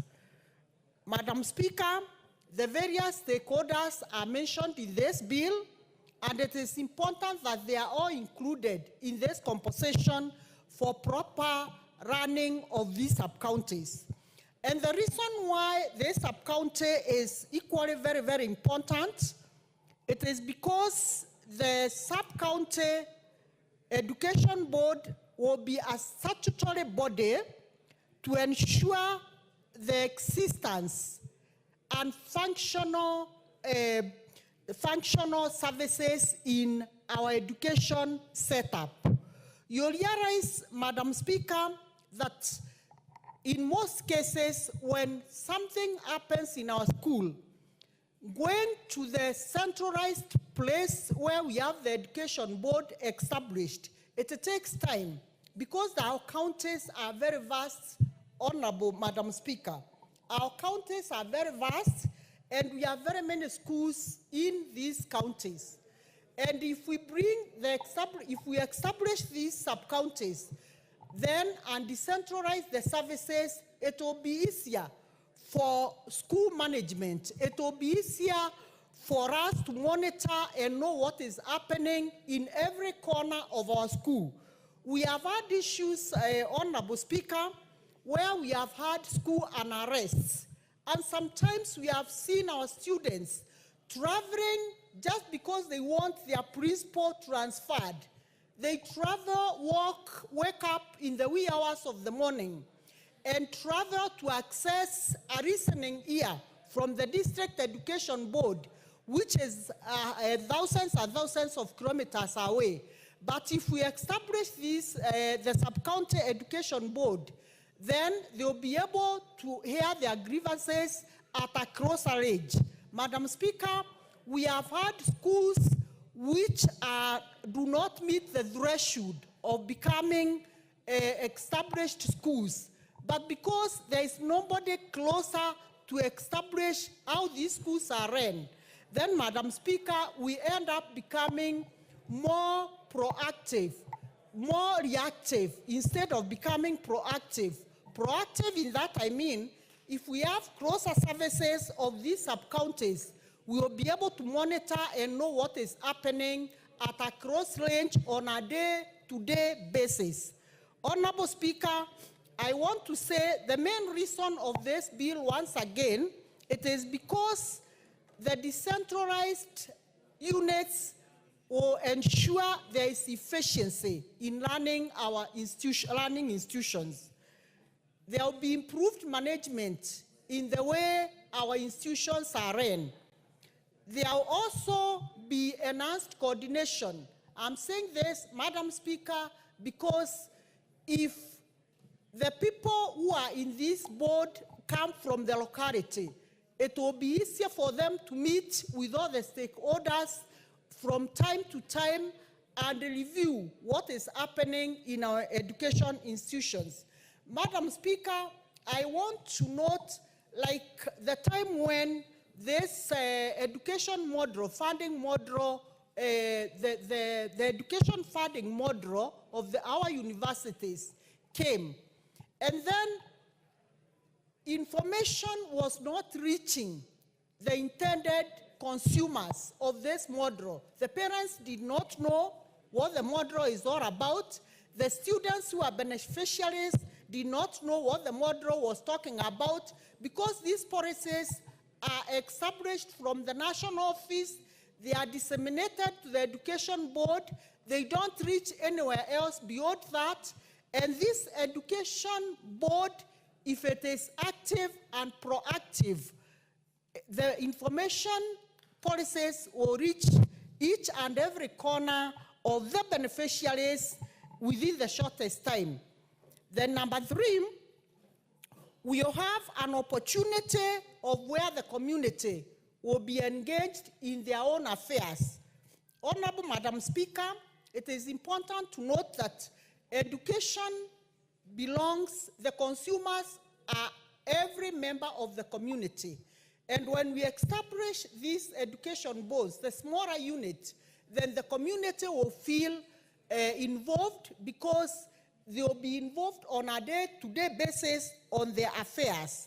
Then the policy reforms that will come from the ministry will be able to reach them on a timely manner all the time when they require it. Madam Speaker, then the same units will ensure that these same units provide us an opportunity of promotion and better access to education.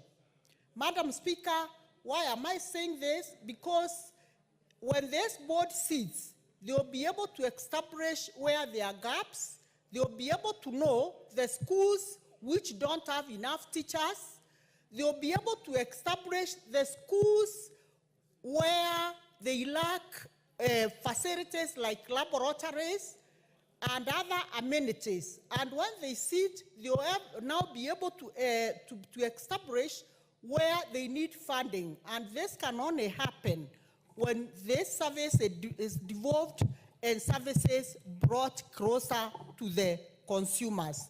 Madam Speaker, I want to say very fast that these proposed functions of the sub-county board, sorry, I have a code, but that notwithstanding, I'll continue. These established functions will ensure and make sure that the access to the budgetary allocation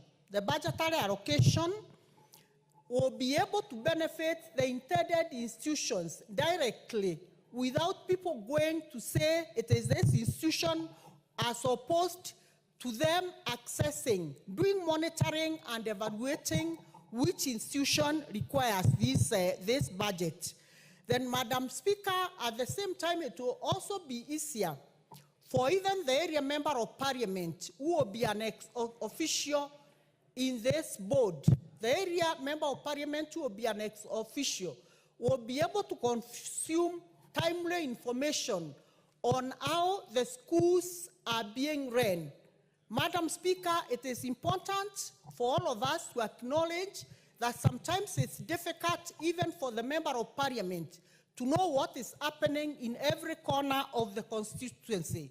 But when he is sitting in this board, it will be very easy for him to consume information and know the glaring gaps in his constituency so that he can be able to address them. So, Honorable Speaker, I want to urge this House to support this very important bill so that once we pass this bill, we can be able to reap the fruits of devolution fully. Thank you, Honorable Speaker.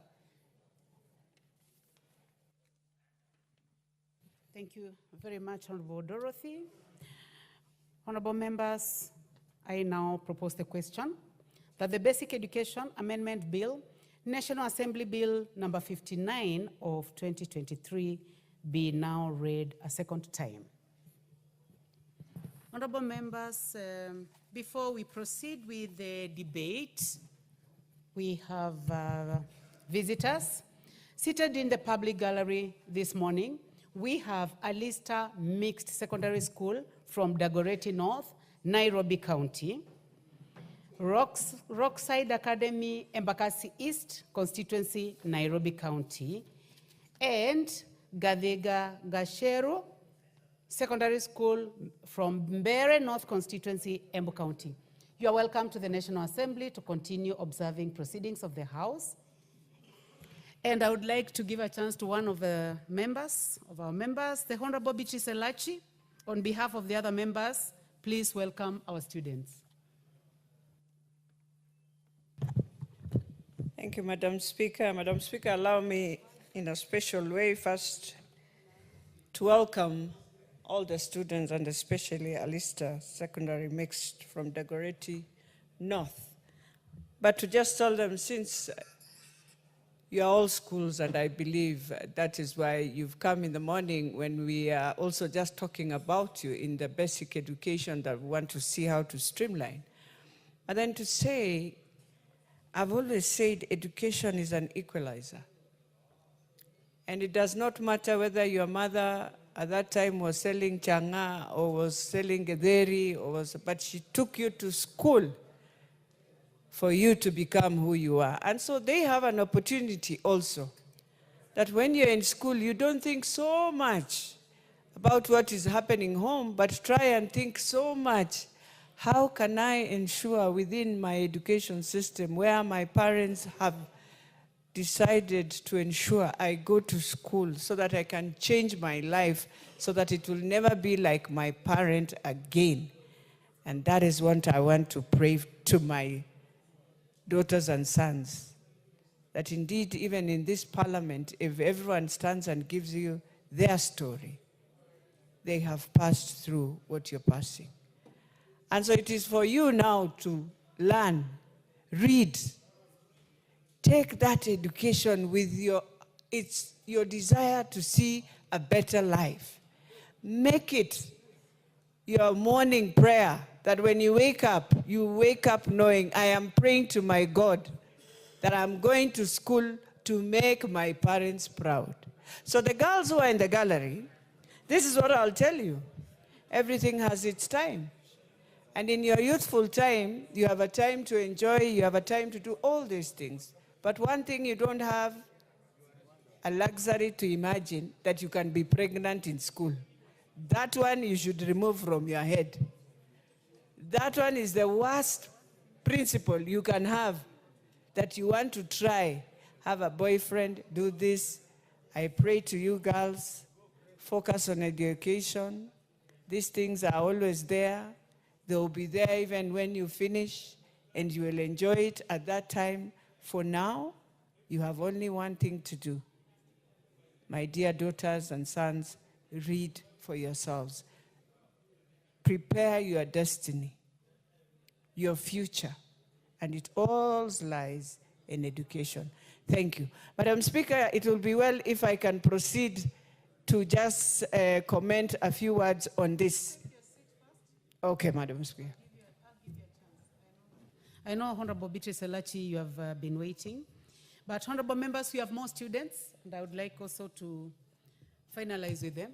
And for those of you who are wondering what is on the forehead of the Honorable Beatrice Elachi, today is Ash Wednesday, which marks the beginning of Lent. That is why she has a very nice mark on her forehead. Honorable members, we have seated in the public gallery this morning, Green Edgewood Academy, students from Ruiru constituency, Kiambu County, and we have Mamangina University College students from Gatundu constituency in Kiambu County. You are welcome to the National Assembly to observe proceedings of the House. And I would like to, because the Honorable Murungara will be the first in this debate, I give you a chance to also welcome the students as you proceed with the debate.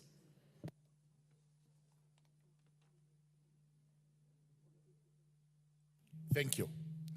Thank you very much, Madam Speaker. Madam Speaker, allow me also to take this opportunity to welcome all the students of the named schools and colleges and universities who have come today to observe proceedings of the House.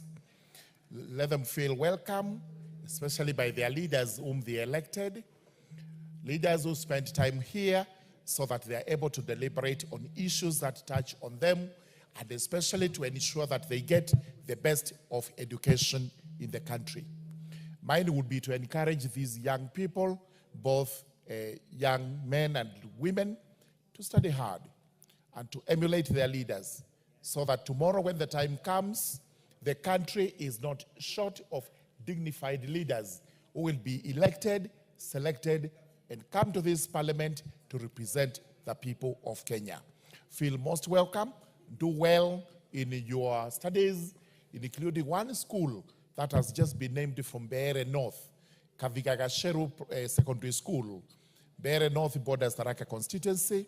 It is actually very similar in topography, and I know what is in Beere is what is in Tharaka, extending all the way to Kitui, and education is the only reliance we can have if we are to make our lives better. My 2 minutes are over now. I start to contribute on the proposed amendment to the Basic Education Act through the Basic Education Amendment Bill brought to this House by the Honorable Mary Wamaua, the great lady member of Parliament for Maragua constituency in Murang'a County. May I begin by saying this is a timely bill that has been brought so that we can continue to move downwards from the top towards the bottom. We know very well that we used to have what were known as district education boards. They were DEBs, and the most schools were established under DEBs. When the districts became counties, because there were 42 of them, and they became the 47 counties, because additional districts had been created between 1985 and 1992. We now had 47 counties, and the education boards were replicated in the counties. So the counties were able to get the county education board, but the many sub-counties which are now equivalent of districts do not have this board. This is the right time to establish a board that will sit at the sub-county headquarters to discuss matters education. Therefore, this bill is timely. We support it wholeheartedly so that we are able to establish these boards with or without amendments to it as proposed, because the issue of remuneration may be a little bit wanting, and I do not see why the government should not actually dedicate money so that when these members sit, they are able to draw an allowance like any other civil servant, any other person who is entitled to an allowance. While the functions of the sub-county education board are set out, and these are very important functions because we will now be devolving what we have at the county level to the sub-county level. We will in essence be saying we have education board services nearer to the people. Let those who want to do things at the basic level do it from the sub-county. Registration of schools is quite hectic because we only have one director of sub-county education and one director of TSC. With this board established, it would mean if we want to register new schools, and there cannot be any policy in the country that new schools would not be registered, because from time to time, the population is increasing, and also we have to shorten the distances between one school and the other. We do not want to have our children walking long distances to go to primary schools. We do not want our children walking long distances to go to day secondary schools. So we, at the end of the day, should be aiming at every village having a primary school and possibly a day secondary school, because of the 100% transition from primary school to secondary school. It means then every primary school must have a day school attached to it to accommodate the pupils.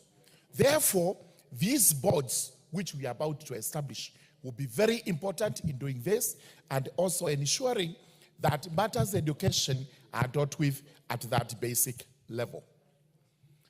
As I continue to praise what this happens, let me give this house an incident that took place in Tharaka Nithi County and in my constituency, Tharaka, where I think a board like this one would have solved the problem immediately.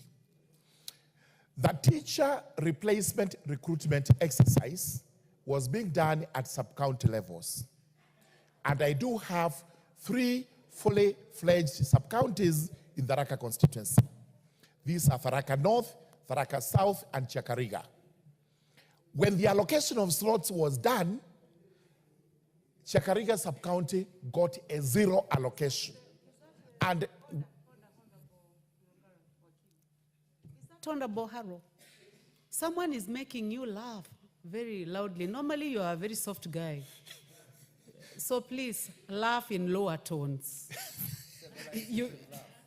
Thank you very much, Madam Speaker. To the civility. It must be very sure that hilarious for the please learned gentleman, so that he's making himself quite happy in the morning, which I think is very good. But we continue with what happened to Chakariga. Chakariga got a 0 allocation, while Tharaka South was given 42 slots, which was a little bit curious, and Tharaka North was given 7 slots. So when I made inquiries, I was told the decision had been made by TSC. It had been communicated to the county director of education, and therefore there is nothing that could be done. Of course, I took protests regarding this to this House and also to the TSC, and eventually the TSC has directed the sub-county director through the county director through the sub-county directors to relook at the matter. What I'm trying to say here is, if we had sub-county education boards sitting at Chakariga, at Marimanti for Tharaka South, and at Gatunga for Tharaka North, this problem would not have escalated. They would have actually solved the problem promptly. They would have said there is no way we can allocate teachers this way. We cannot leave out this sub-county. We cannot give one more than the other, because there must be an element of equity when it comes to distribution, especially of the scarce jobs we have in this country. It goes without gainsaying that the level of unemployment is too high. There is huge competition when it comes to the few slots that are available, and mine would be to say, where 2 or 3 or 4 slots are available, they must be distributed equitably, if not equally. Therefore, this board would have actually solved such a problem. And we move on to have a board sitting at the sub-county headquarters, holding meetings there, discussing matters that are brought to them by the teachers, and especially the head teachers and the principals. Today, you get a problem regarding a school, you have to go all the way to the county headquarters to get the director. When you go to the sub-county director of education, he tells you his powers are limited because he does not have a board. So to ensure that we are served properly, our people are served properly at the local level, and sub-county is quite local, let us establish these boards, let's empower them, and on remuneration, I can assure you, we should consider moving the matter so that we are resourced properly and they are remunerated at the level from consolidated fund. Thank you, Madam Speaker, and I beg to support.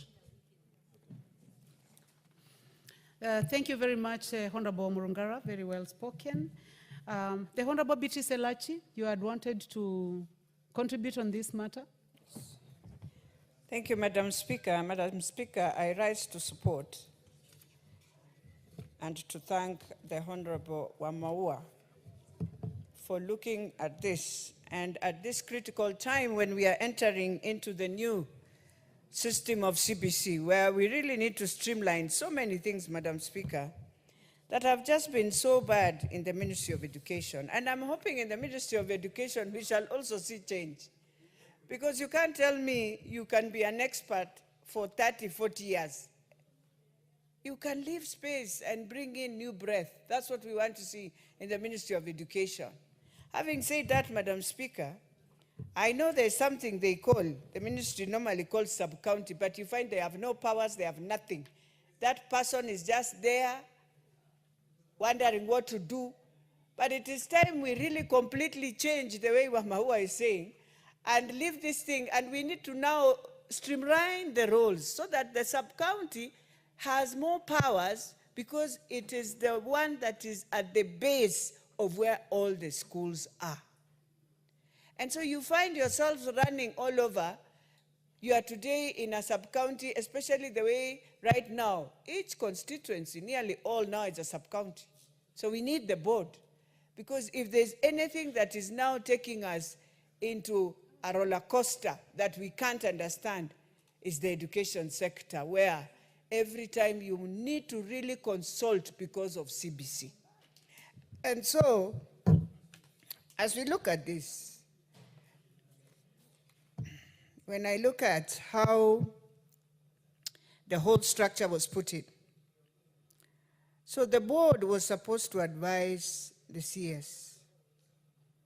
To date, I am wondering, Madam Speaker, where is quality assurance?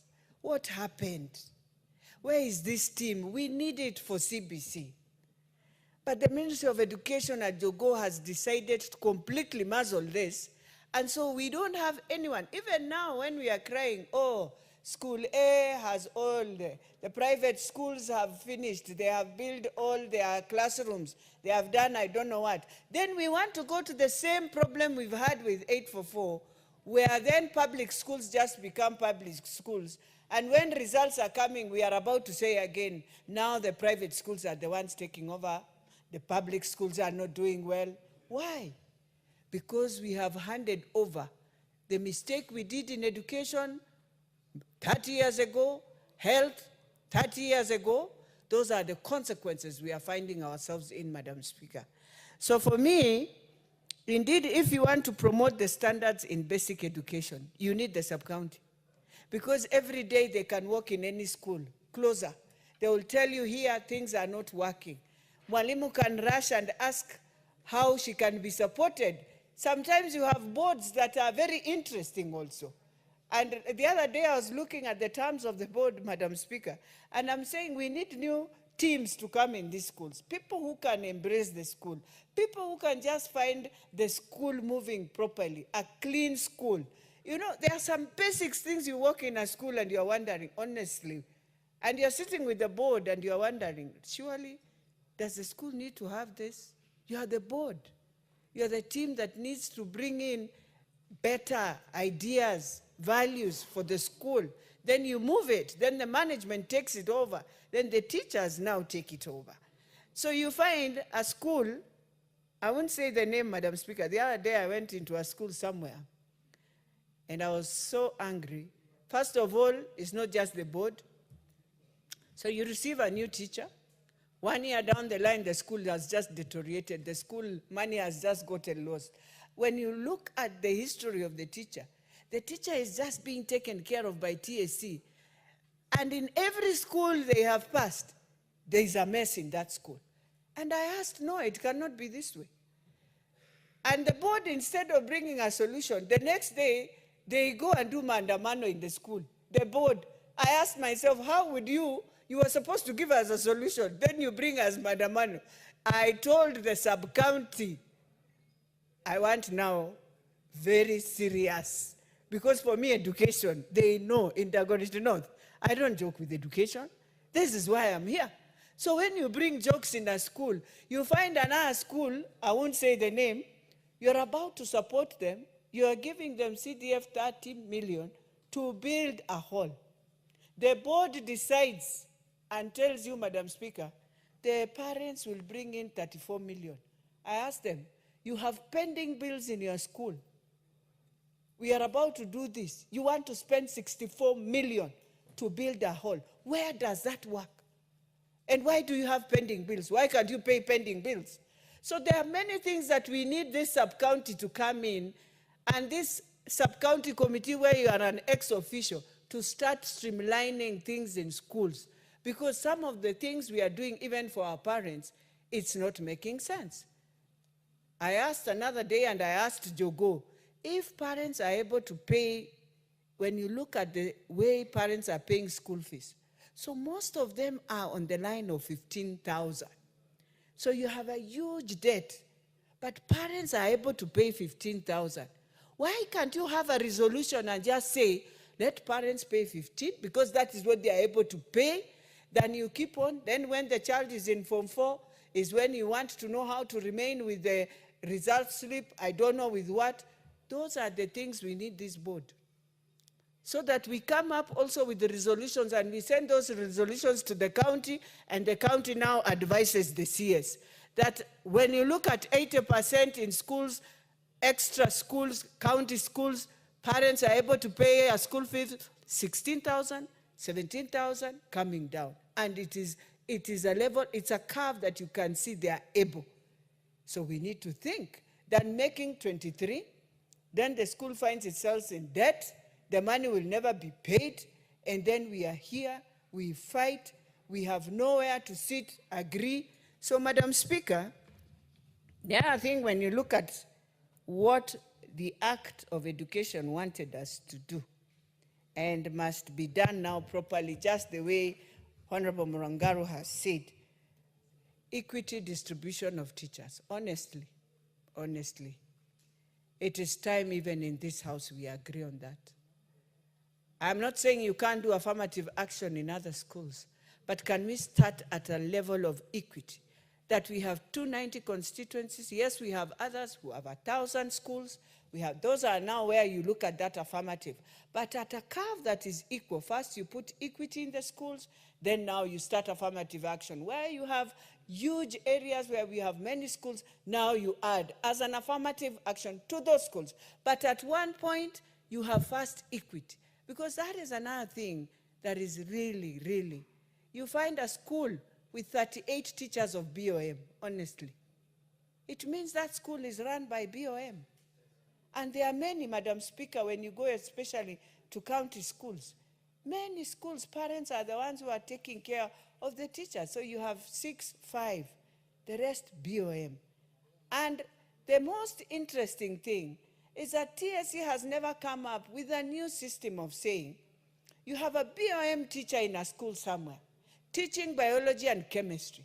That teacher, her subject is what brings the mini grade of that school high. How I wish they would be even rewarding it that way. Because that's a TSC teacher, but it's still a BOM, but with a science in her school teaching.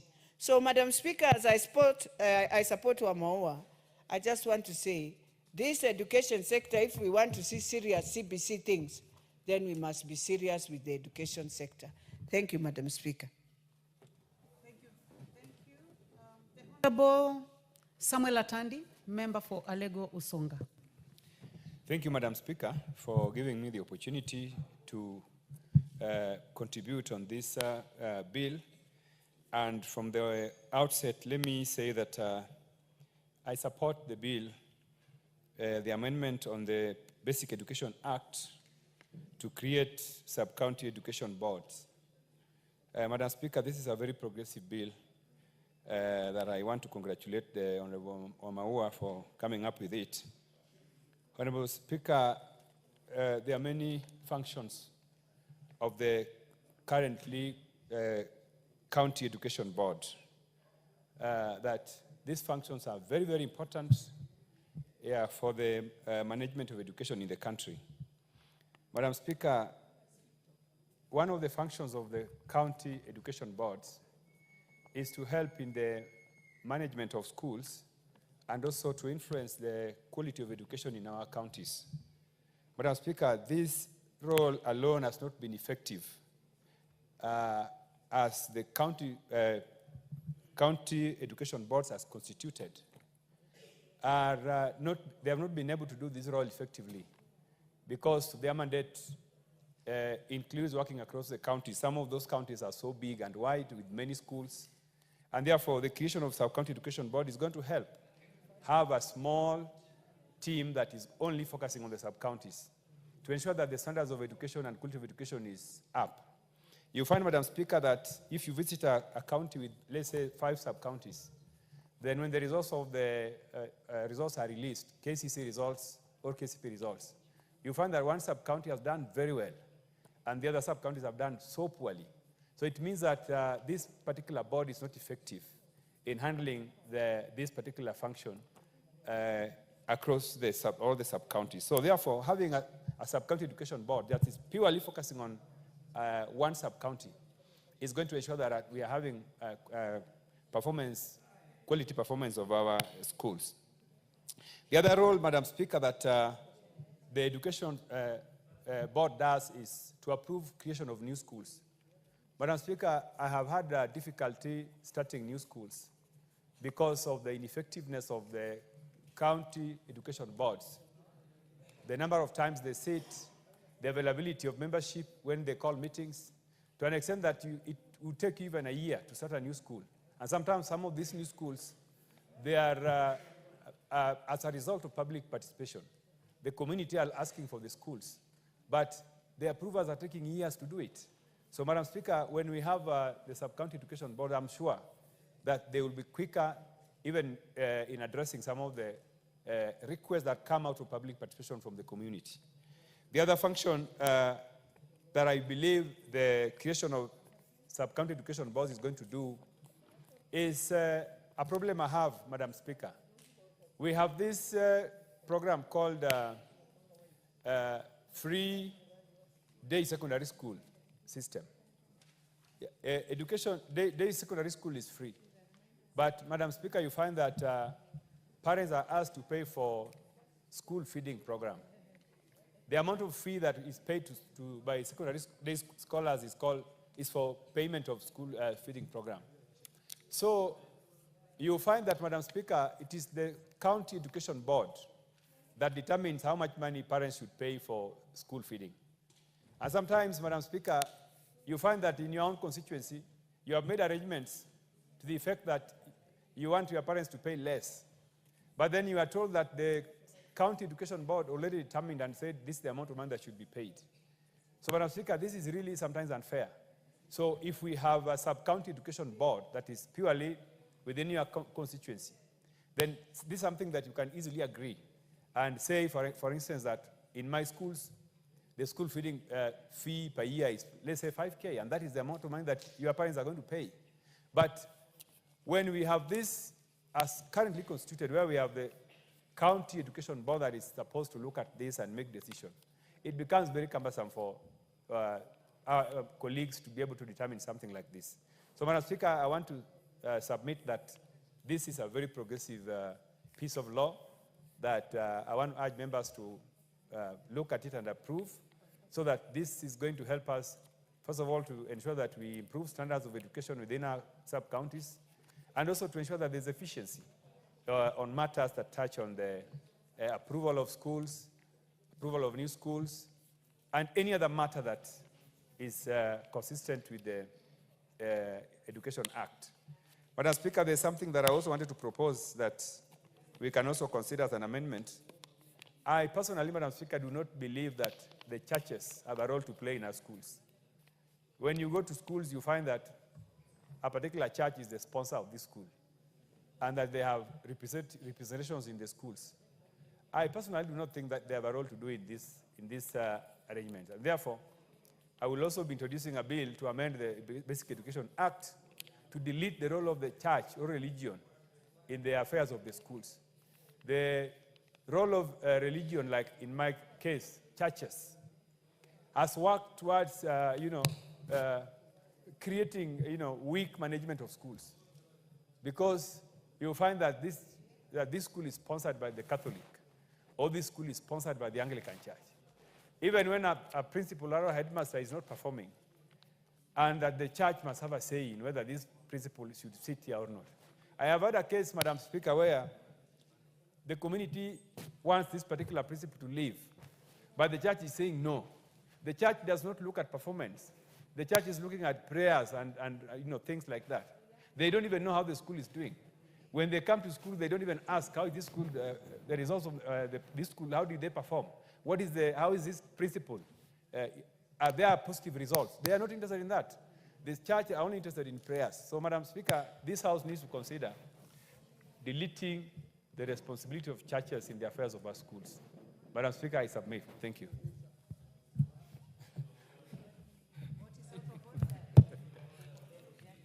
I can't see your card. What is out of order, the Honorable Martin Owino? You see the table is trying to trace. There you are. Honorable Madam Speaker, whereas I do not intend to pour cold water on sentiments made by my brother, Honorable Atandi, we acknowledge the responsibility that is played by churches in our schools and within our communities, Honorable Speaker. The churches offer spiritual nourishment to our people, and therefore their participatory role being played in our Honorable schools Martin Owino, cannot be properly what is out of order? gainsaid. What exactly is out of order? What is out of order, Honorable Speaker, Yes. is Honorable Atandi's assertion that we need to divorce. Dokelo. Yeah. Honorable Jared Dokelo, for the record. Yeah. Yeah, so I'm asking, Yeah. what is out of order? What is out of order is Honorable Atandi's assertion that we need to divorce churches and religious organizations from conducting affairs within our schools, Honorable Speaker. All of us know here that after this life, there is another life in God's kingdom. and preparation ought to ensue along that line, Honorable Speaker. Therefore, we cannot say churches have no role and should not play any role. They must be at the center of our schools. We will continue inviting them no matter what. All other organizations have failed flat, but churches have continued to thrive and to fester in all the activities that they have. And I thank you, Honorable Madam Speaker. What could have actually been... You have made your point very well. The Honorable Atandi, you have a chance to make a comment on that. Okay, I know, Madam Speaker, okay, I agree with Honorable Jared that spiritual nourishment is very important. But my concern is that what is the role of the church in the management of the education system? That is what I'm questioning. Because sometimes, Madam Speaker, you find that, as I give you the example I gave you, that you have a principal who is not delivering. That principal cannot leave that institution until the church says yes. Yet the church is not interested in the performance, academic performance of that school. They are not following, their interest is spiritual nourishment. So what I'm saying is that we could still have churches and spiritual leaders working with the schools, but we don't need to have it in the act to force them to be able to.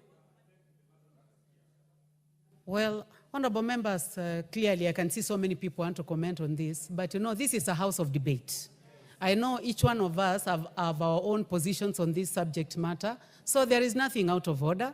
And now I would like to allow the Honorable Kainan to proceed with debate. Member for Eldas, he has really been waiting.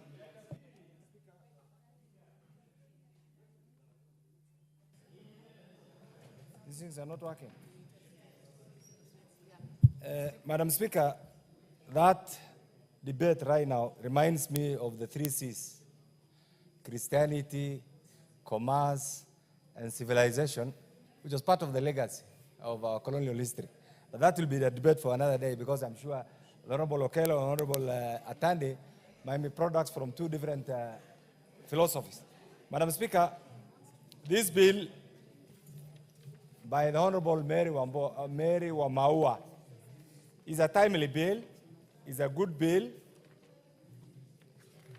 It demonstrates that the member is familiar with the crisis in our education sector.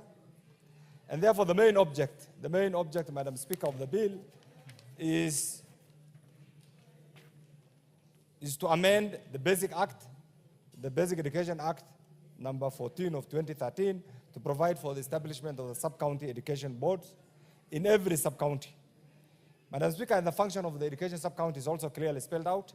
But before I make my general contribution, there are particular things that the Honorable Mary Wambaua needs to look at so that we have a definitional clarity, Madam Mary Wambaua. In our governance structure, we have Kenya, we have counties, we have constituencies. Those are constitutional entities.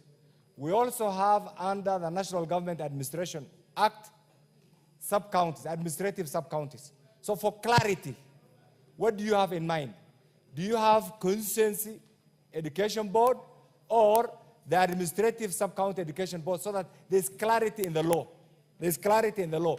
So I'll be suggesting, as you look at this, in particular 18A, look at it critically so that there's no confusion, there's no ambiguity on what you have in mind. I think what we require, if you want to cascade down the county education board to another level, then the best is the constituency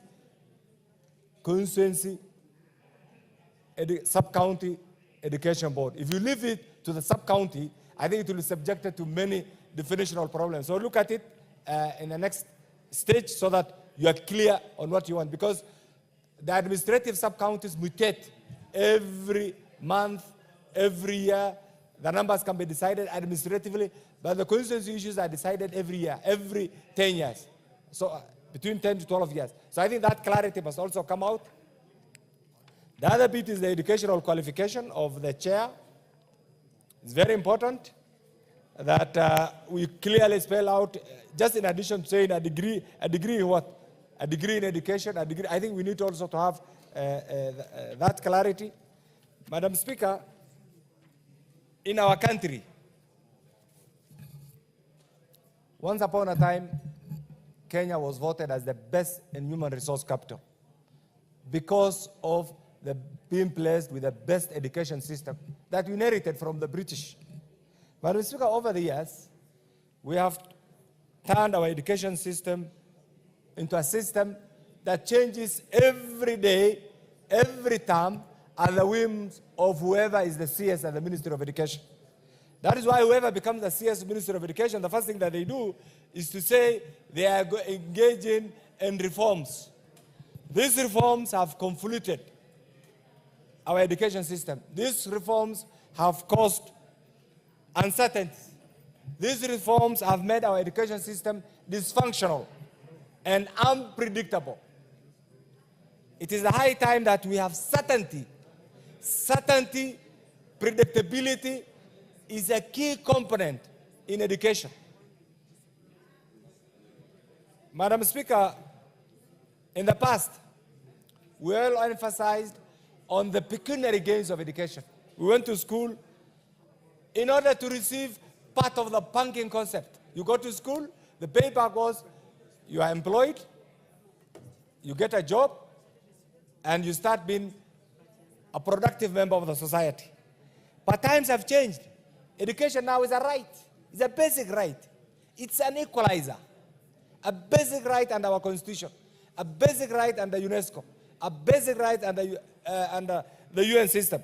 And therefore, what we are lacking as a country, Madam Speaker, and this is one thing that this bill actually attempts to address, is to devolve education, the management of education further from the counties to the sub-counties. And that's why I want to plead with my good sister who has brought this bill to look at it critically so that we don't have definitional contradictions that will be used by the usual litigants outside there in the field to challenge this.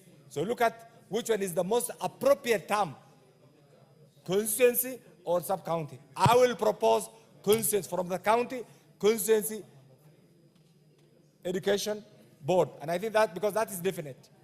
The other bit, Mr. Speaker, is why have we lost our status as the best in human resource capital?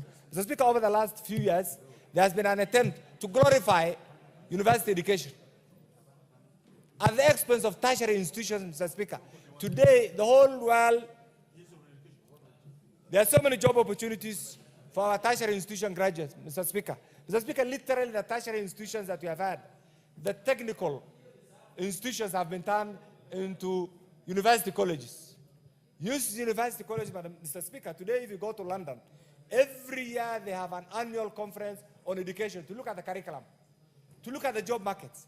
But in our Kenya system, everyone wants to have a degree that does not resonate well with the job market in the village, Mr. Speaker, with the job market in the international community, with the job market in the global village, Mr. Speaker. And therefore, we need to look at this and rebrand our education system so that we use this as an avenue for getting opportunities. These opportunities are not only in Kenya. These opportunities are all over. Mr. Speaker, once upon a time, to be a member of the diaspora community was considered as a renegade member of the Kenyan society. But today, the diaspora community has turned into the most productive sector of the Kenyan society, thereby overtaking the tourism sector in our foreign exchange earnings, Mr. Speaker. A few years ago, you remember, if you are identified as a member of our diaspora community, you're either associated as a dissident, either as someone who's not very happy with the Kenyan society. But today, look at it. Proudly, Kenyans have demonstrated the value of education system, of our education system. And that's why today, we as the legislative arm of the Republic of Kenya, in particular, the members of this August House, we need to critically dissect the issues affecting the ailing education sector. CPC is not working. Every minister has introduced his own reforms. Reforms that have made the entire sector bureaucratic, the entire sector bloated, the entire sector that has no head and tail, the entire sector that lacks management, a sector that requires critical dissection, Mr. Speaker, if truly we have to live with the tenet and expectations of the education system that we inherited from our forefathers. Mr. Speaker, in the northern Kenya, when other Kenyans were benefiting from the 3 C's, Christianity, commerce, and civilization, I may not agree with those 3 C's. But Mr. Speaker, the rights of students, the rights of parents, the rights of teachers in northern Kenya has been trampled, Mr. Speaker. Mr. Speaker, you remember the issue of weaponization of insecurity, the issue of insecurity has been taken out of context. Over the last few years, the education sector in northern Kenya has been in crisis. Not because of the real situation on the ground, but because of perceptual issues that is floating between TSC and education, Mr. Speaker. Mr. Speaker, I want to report here that because of the actions we have taken, we as the leadership, in the next 1 year, Mr. Speaker, northern Kenya will have surplus teachers, and I want you to hear this. We will no longer be at the mercy of TSC.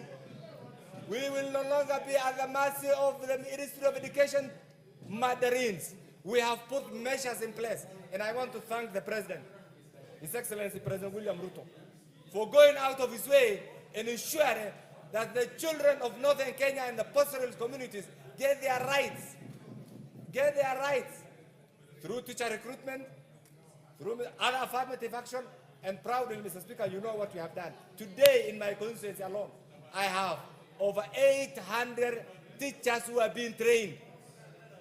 And therefore, in the next 1 or 2 years, we will have surplus teachers, and we'll be asking them to go on serve the other parts of Kenya as part of their citizenry obligation, Mr. Speaker. And Mr. Speaker, for those who are beholden to this, and I want TSC to hear, I want Ministry of Education to hear, no amount of frustrations, no amount of bureaucratic activities, no amount of historical stereotypes, no amount of those boardroom politics will deny us.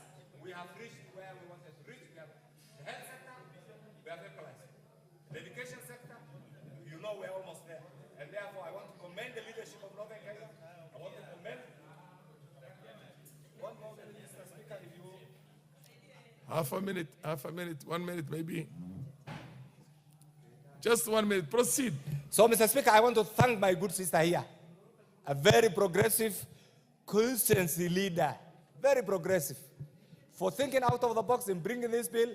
But please look at the definitional issues so that it is clear, it's predictable, it is consistent with the law, so that those individuals, you remember, once you do this, they will subject to the due process. And due process is bureaucratic, unfriendly. Okay? With that, Mr. Speaker, I support the bill. Thank you, The Honorable Rendikiri. Thank you, Mr. Speaker. First, I want to congratulate Madam Mary Wamaua. This bill has come the right time. There are so many other bills that we are trying to push to amend the Education Act and also the TSC. But since this one has come earlier, let me make my comment as follows. Mr. Speaker, I have seen the draft, and I'm satisfied that the bill has generally addressed the basic requirements of enacting a bill. Mr. Speaker, I have seen the objectives of the bill, and clearly the mover has identified the objectives which are coming handy for the board to execute. I've seen the selection criteria of the board, and I've seen the functions of the board.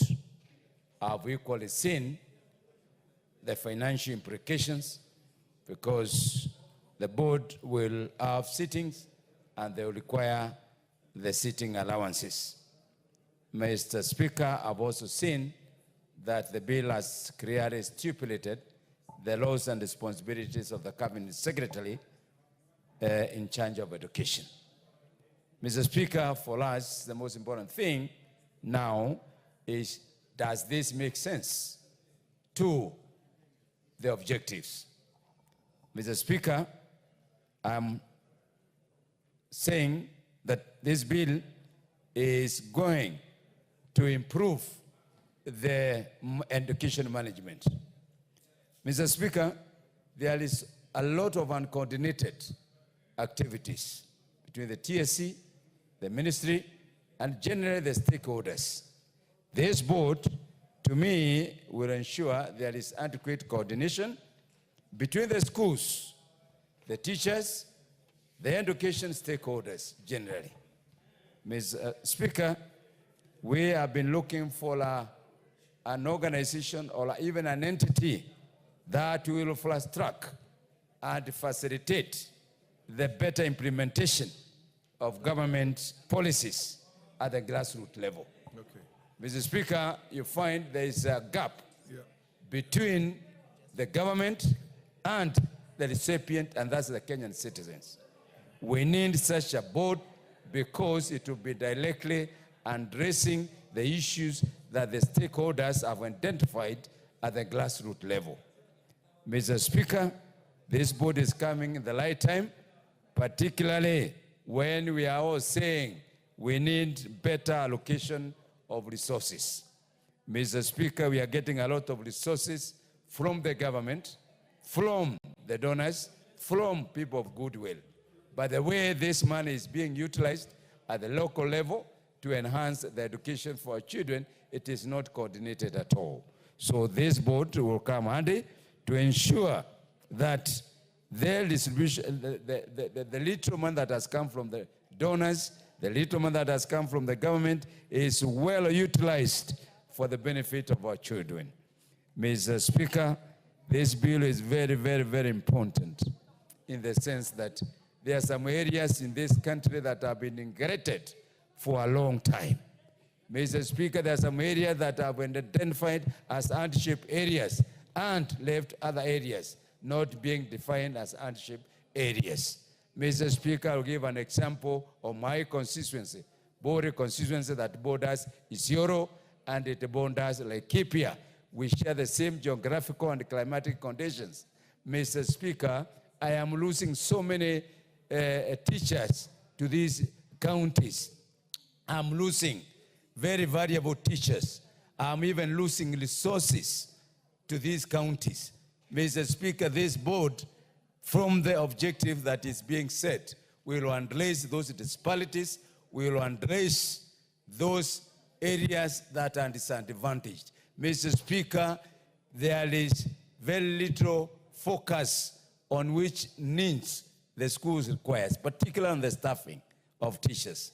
Mr. Speaker, you find in my neighbors, and I'm proud to say that these people have denied me a lot of potential teachers because the TSC, the ministry, has no concern. All the best teachers are being taken to the hardship areas because of the so-called hardship allowance. Yeah, either we do with a hardship for everybody or we do with hardship for nobody. Mr. Speaker, this board is coming because it's going to put the stakeholders together. There are so many stakeholders which are not put together. When you go to an area, you'll find people, this organization, this religious organization is a sponsor of this school, the government is a sponsor of this school, there are some other schools which are even private schools, they are all stakeholders. But we need now a board that will look and sit down with all these stakeholders. Mr. Speaker, we need a board that will support, particularly the teachers, Mr. Speaker. The teachers require training. The teachers require motivation. The school management, the BOM, they require guidance. They need somebody to oversee and evaluate what they are doing on a continuous basis. Mr. Speaker, this board, if it comes on, it will support the teachers, it will bring the student also on board, it will support the student, and we start moving in the same direction. Mr. Speaker, one of the things my colleague Kenan has talked about is equity. It's equity and inclusivity. Mr. Speaker, there are so many areas that have been neglected. Time has come now, the government to start addressing the issue of equity seriously and inclusivity.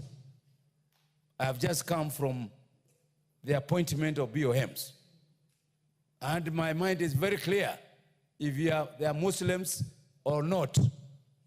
And if we have capable people to assist in management of the schools, they need to be included. That's inclusivity.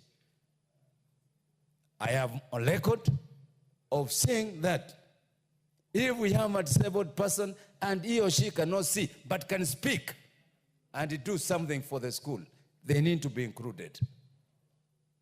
This bond knows the environment in which they are operating in. This bond will engage the stakeholders. So when we start talking and bringing everybody on board, we will be moving the Kenya in the right direction, Mr. Speaker. Mr. Speaker, one of the key problems that we're having in the education sector is problem resolutions. Handling problems. Mr. Speaker, who owns the headmaster? Who owns the principal? The teachers are owned by TSC, but the board of management is owned by the Minister of Education. When there is a discipline in terms of embezzlement on the head teacher or the principal, who is responsible? The ministry does the audit, and the TSC is expected to take disciplinary action. Who is more powerful? Where does the teacher belong? So we need a board that will be involved in the dispute resolution, where there is conflict between the community and the school, because we have seen many boundaries, noise, pollution, etc. So this board is very important at the constituency level. I agree with my colleague that we really need to go back with the definition, because we need to ensure it is constituency, not sub-county. I have 3 sub-counties. So if we are going to say sub-counties, then it means I need to have 3 boards in the same constituency. I support you, Madam Mawa, on this, and I urge the members, please, let's pass this with a record, because it all affects all of us. I thank you, Mr. Speaker. Madam Ziggy, followed by CNN, but before you rise up, I want to recognize the presence of Appleton schools from the Greater North who are in the public gallery. Is there any member of parliament from Nairobi here who would give a word of encouragement to the young learners or youthful learners? In the absence, I'll call on Honorable Waluke to give a word of advice to the students from Appleton schools. Proceed, Honorable Waluke. Thank you very much, Honorable Speaker, for giving me this chance. Honorable Speaker, I want to advise the students first to welcome them here in Parliament, for them also to learn, because we know their future. Some of them are going to become like us. And to get this position, you must work very hard, students, so that you may be like one of the MPs here, either female or male. So you work hard. Oh, you are all female. Yeah, so you should work very hard to get this position. You see, these ladies worked very hard. All of them have gone through universities, and you must make sure that Kenya is changing very rapidly. They consider the academic, they consider your qualification, so it is not for free. When you go back, tell your parents that we visited Parliament, and this is how we are here in this house. So thank you very much, Mr. Speaker, for giving me a chance. Good. The Honorable Madam Ziggy. Thank you, Mr. Speaker, for also giving me a chance to contribute on this one, Mr. Speaker. And I want to begin by congratulating Honorable Wamaua for a well-thought idea and bringing it here as an amendment bill for us to be able to talk about it, meditate on it, and also contribute on it. Mr. Speaker, matters are basic education, and I want to begin by echoing the sentiment of many of my colleagues who have said that devolution came so that services can be closer to the people. And indeed, Mr. Speaker, when we speak about the education board, the county education board and the sub-county education board, looking at the county education board, on most cases they are normally overwhelmed. They are overwhelmed because they have to make all the decisions. They have to oversight the entire county, and in most cases, these things are not done on time. There are many challenges that comes with the county education board, and if only we can empower the sub-county ones, the boards that are at the sub-county level. These many challenges such as duplication of work, delay in decision-making, and a limited oversight in the capacity building of the entire education system, then I think things will be better. And education is not something that we can go wrong with it. Education is not something that we can play with, Mr. Speaker, and therefore I really want to support this one, because when we empower the sub-county education board, then they are able to fast-track development because they're able to make decisions. They are also going to, a lot of progress and performance can be realized because they will be there to support in the sub-county level, and therefore work will be done in an easier way, Mr. Speaker. And therefore, I want to support the formalization of this sub-county and for them to be given enough power to be able to make decisions. The sub-county board should not be there as ceremonial, and a lot of work is needed to be done in the county level. We have seen the president working so hard. We have seen the government employing so many teachers, almost or 76,000 to be precise. And therefore, he needs to be supported. And some of these changes or some of these amendments are going to come in handy to be able to support the education system, Mr. Speaker. And so I say big congratulations to Honorable Wamaua for bringing this amendment, and I support it. Thank you.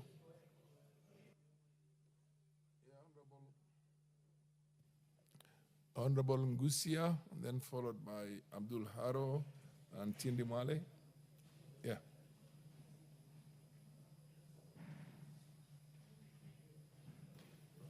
Thank you, Mr. Speaker, for giving me this opportunity to add my voice to this important bill. Before I had my contribution. You mentioned you wanted a special consideration because you just became a father last night.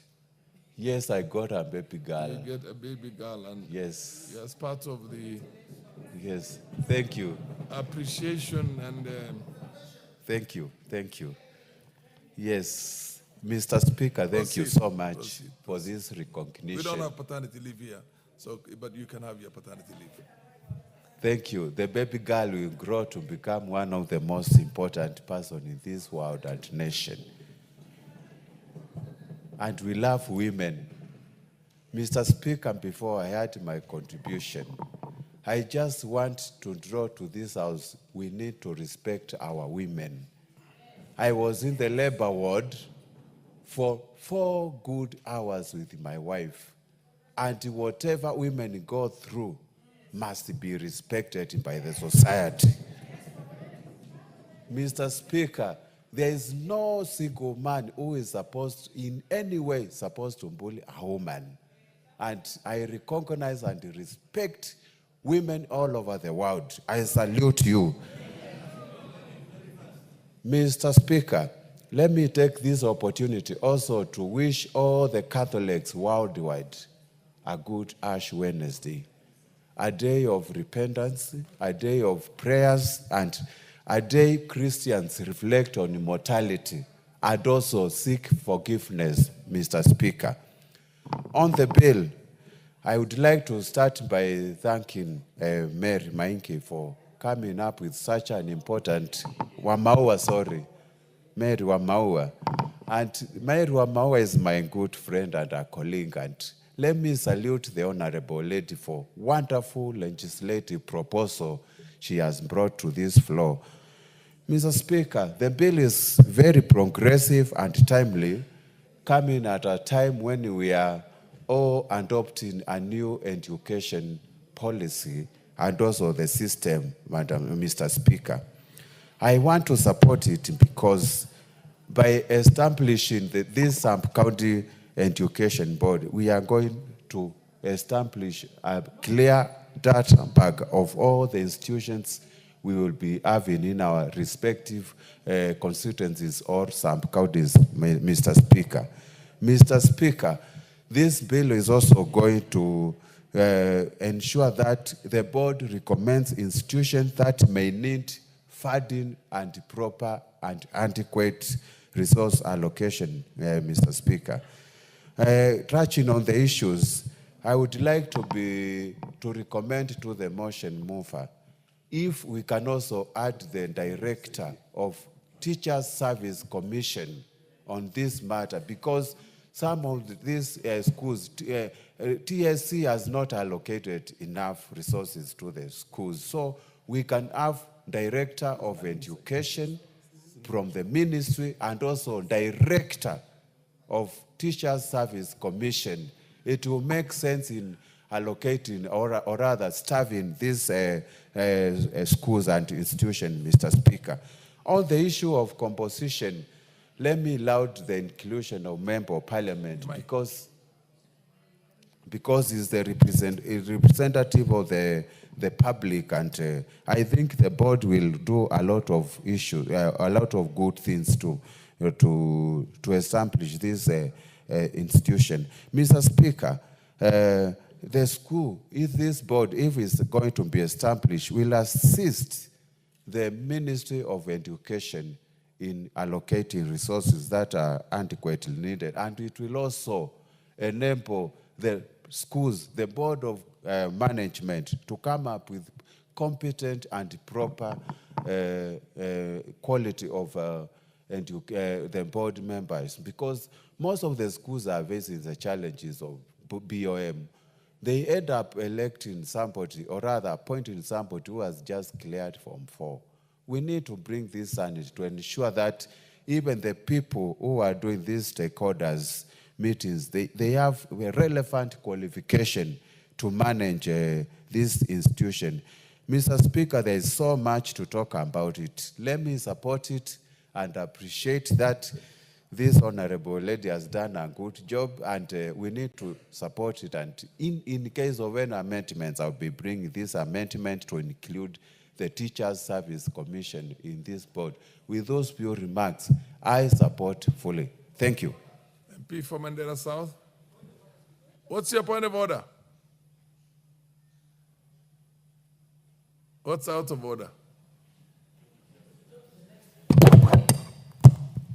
Thank you, Speaker, for the opportunity. Mr. Speaker, I want to urge this House to allow those who don't have cards to be given an opportunity, because, you know, now I'm trying to press and I lost my card. So I request for an opportunity to contribute, because this is a very important motion, Mr. Speaker. Okay. Fair enough. Abdul Haro, and then I'll come to the ladies. Where's Mwale Tindi? He's not in? Thank you. Okay. After Tindi Mwale, then the lady, gracious ladies, Jematia and her neighbor, and then, of course, we come the other side. There's also... Thank you. Oh, yes, yes, indeed, indeed, indeed. Thank you, Honorable Speaker, for this opportunity so that I can make my contribution to this very important bill. And from the onset, I must thank the sponsor of the bill, Honorable Mary Wamaua. As it has been said by my fellow colleagues who have spoken before me, the bill is timely. And the bill proposes changes to the Basic Education Act 2013 to establish sub-county education board in each sub-county. And the objective of the bill is to decentralize education oversight by creating localized boards which are under the guidance of the county education boards. Honorable Speaker, this bill is very important because it touches the education sector at a time when we are having a lot of crisis in the education sector. We are grappling with the question around capitation in our schools. We are grappling with the question around university funding model, the inadequate JSS classrooms, the inadequate laboratories, lack of infrastructure, lack of teachers, so many challenges in the education sector currently. And one of the theaters where these challenges are playing out is actually at that lower level, particularly at the sub-county level, where most of those challenges actually exhibit their ugly heads in a very big way. Honorable Speaker, it should not be lost to us that education is actually the equalizer of society. And being an equalizer of society, we also have a lot of other things that make us not realize that equalization bit of education as the equalizer of society. For example, we have differences in some of our regions, socioeconomic inequalities. We have systemic inequalities. And then what I've said earlier about lack of infrastructure. Now, coming to the bill, the bill is very important for those reasons I've mentioned. And for example, if you look at, there are certain areas that I would like Honorable Mary Wamaua to look at in terms of trying to enrich this bill. For example, in 18A3B, when the bill talks about, in consultation with residents of the sub-county, recommend institutions that may receive funding for infrastructural development funding. This is a good proposal. It enhances public participation in a way, and it should be strengthened. But I'm wondering why, despite of many challenges we have in the education sector, why are we zeroing down on infrastructural development funding only? Maybe you can expound it a little bit so that you can include not just infrastructural development funding, but also the questions around you see, 50% of our students are left behind due to lack of appropriate electronic devices and lack of electricity, lack of connectivity. So perhaps that can be expounded a bit to include other areas slightly, not just infrastructural development. When you look at 18C, perhaps Honorable Mary Wamaua can also consider this. It says 18C1, every sub-county education board shall consist of a chairperson and 6 other members appointed by the cabinet secretary through an open competitive process. I'm wondering why open competitive process when these members, sub-county director of education, county executive in charge of education, person designated by TSE, these officers are already working in other institutions and they just need to be appointed by those institutions to join the board. Why the competitive recruitment? I think that's an area, Honorable Member, you can look at. And then the question around, I think Honorable Wamaua talked very nicely about the inclusion of members of parliament in this board. I would beg to differ slightly, and perhaps you may look at it from my perspective. MPs provide oversight. And I think, given that and the challenges we have had before, including with the NGCDF fund, there is no need of including an MP in this sub-county board. The MPs can remain to provide the oversight, and other members can become part of the board. And when we look at 18C again, 2F, when we talk about the 2 educationists of at least 5 years standing based in sub-county nominated by the teacher. This is a very good idea, and I support it fully. But if you read this in relation to 18G, where you're talking of a sub-county education board may from time to time co-opt in its membership. Once you have these two professionals, educationists, I don't think the purpose for having a co-opted member was supposed to bring in perhaps experience and expertise. We already have the expertise there. It's my opinion. I think that the two experts who are already there are sufficient. We don't need to co-opt other experts because those ones can play that same role. And then in section,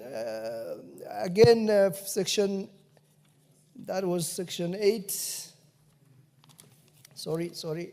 That is 18C again, part 6. The staff of the sub-county education board shall be persons serving under the county public service board of the respective county. I think we can also rethink about that, because looking at the separate functions of the county governments and the national government in relation to education, one concerned with the ECD and the other one concerning with the basic education, perhaps you may find some challenges along the way if the staff of the sub-county, the staff of the sub-county education board are from the county public service board. And finally, Honorable Speaker, in section 18F, the members of the sub-county education board shall be paid by the organizations they represent in the board such allowances and disbursements for expenses as may be approved by the cabinet. It's a good idea, but if you look at it from the independence perspective, if you want these board members to be independent, perhaps you will want to have the board pay its own board members and not those institutions which have seconded them to the board. If you want to assure that there is independence in conduct of the business of the board, and also the question around uniformity of what allowances to be paid, the board may decide to pay certain allowances which is not equivalent to the same allowance they are paid by the institutions. And again, as I said, 18G might not be necessary if we have the other two experts involved. Thank you, Honorable Speaker. Those are my comments, and I would urge other members to fully support this bill so that we can pass it in record time. Thank you. Honorable Tindimwale, and then you will, the ladies will have a, but Tindi, proceed. Yeah, thank you very much, Mr. Speaker. Mr. Speaker, I rise to support this Basic Education Amendment Bill 2023 that looks at establishment of sub-county education board in every sub-county. Mr. Speaker, just as my colleagues have indicated, this bill is timely and is of the essence that we treat it as a bill that is going to bring better efficiency in terms of providing education to our children. Mr. Speaker, just to continue from where my colleague had left, I'll go straight to the composition of the sub-county education boards. I want to thank my colleague, Honorable Mary Wamaua, for the well-articulated component on the composition of sub-county education board.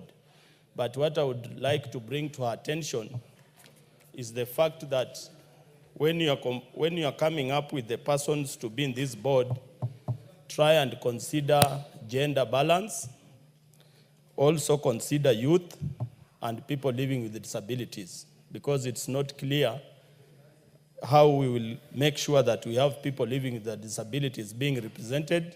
We have gender, so that we have ladies and women being represented, and also we have young Kenyans being represented. And then, Mr. Speaker, also on the issue of quorum, how the committee shall function.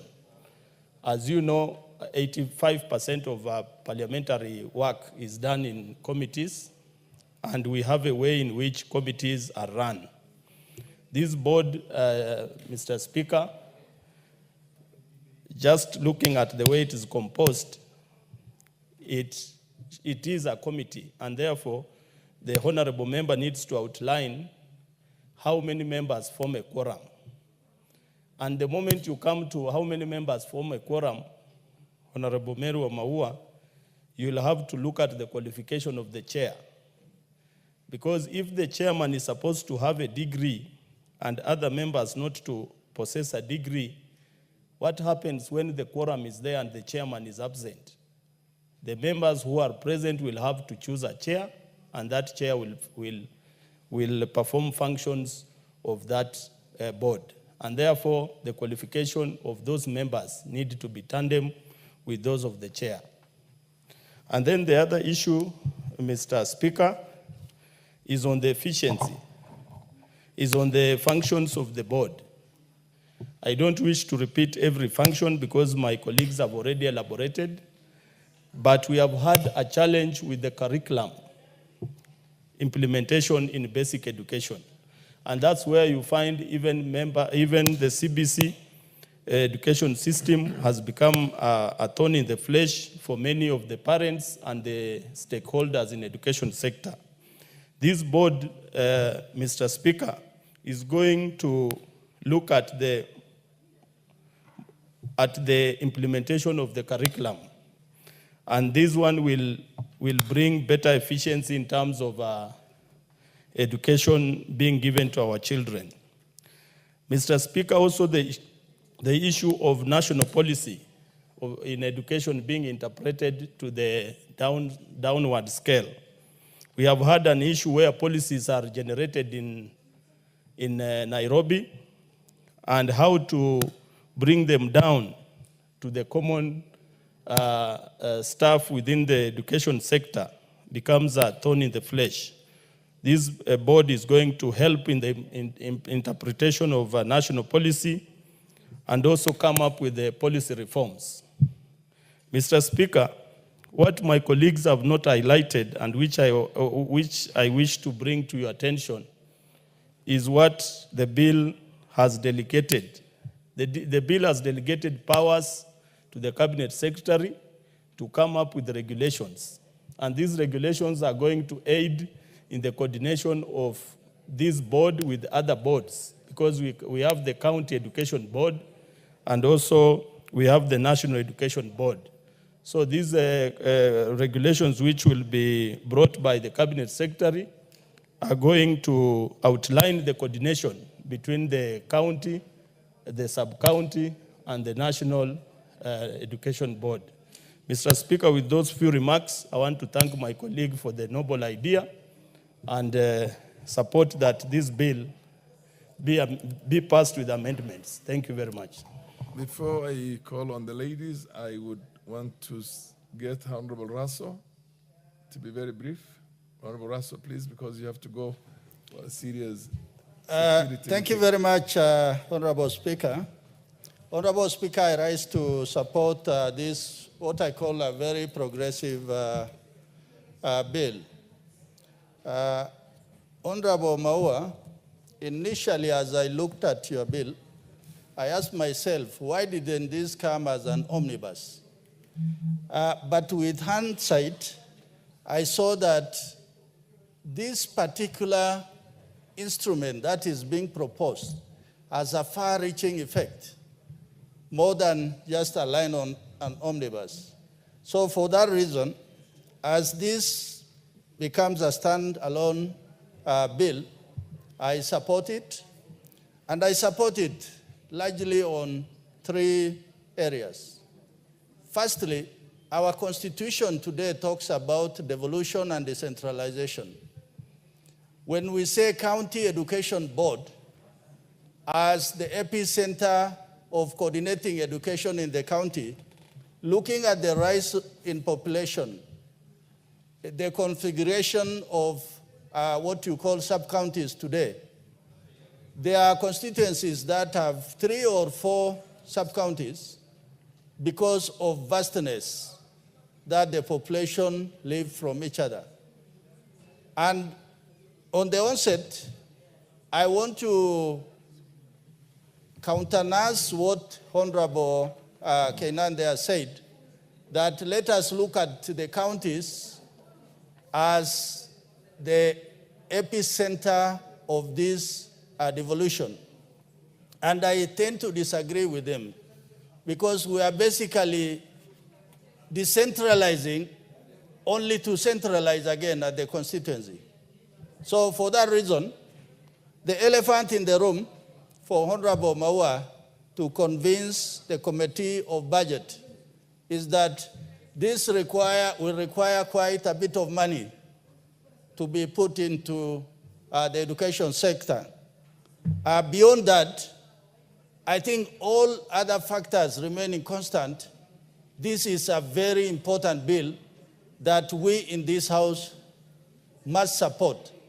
And particularly, I want to say again, for those of us who are pastoralists, who come from ASAL, our major difficulties today, although we are told education is one, but we find that education is on two tiers.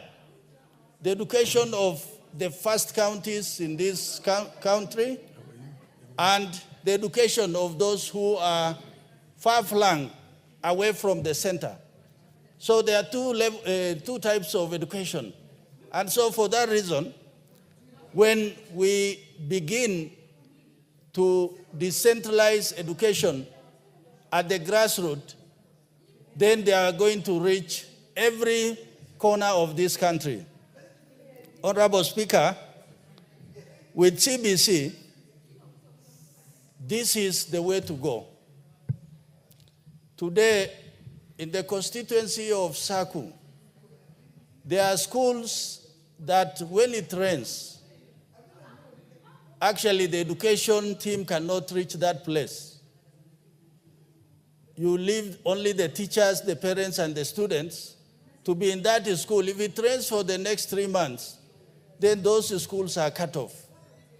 But when you have a sub-county team that can use all means to access that institution, then I think that is the way to go.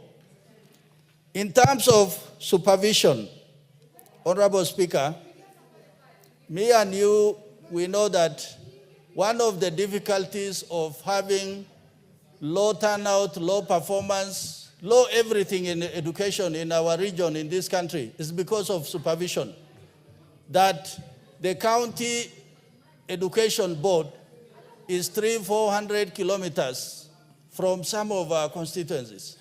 So that makes it so difficult for them to even arrange logistics to be able to supervise, not even day to day, even on monthly basis. Honorable Speaker, also, this has to do with promotion of teachers, postings.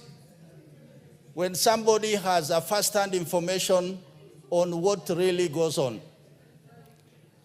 On the constitution of the board members, what I think, Honorable Maua, you need to take into account is as soon as you have laid down the bottom, what is the basic education requirement, you must make it basic as opposed to it appearing to be the ceiling. That the basic is post-secondary for all the members, but they can have university education and also specialized in certain fields. But from the look of it, from the drafting, it appears that appears to be the basic, which I think members are uncomfortable with, and I think you have been guided as well on the same. Finally, Honorable Speaker, it is about registration of schools, funding in the schools, and also things like a school feeding program. This would be best placed to address those issues. Today, it takes us not even months, year, for a school to be registered.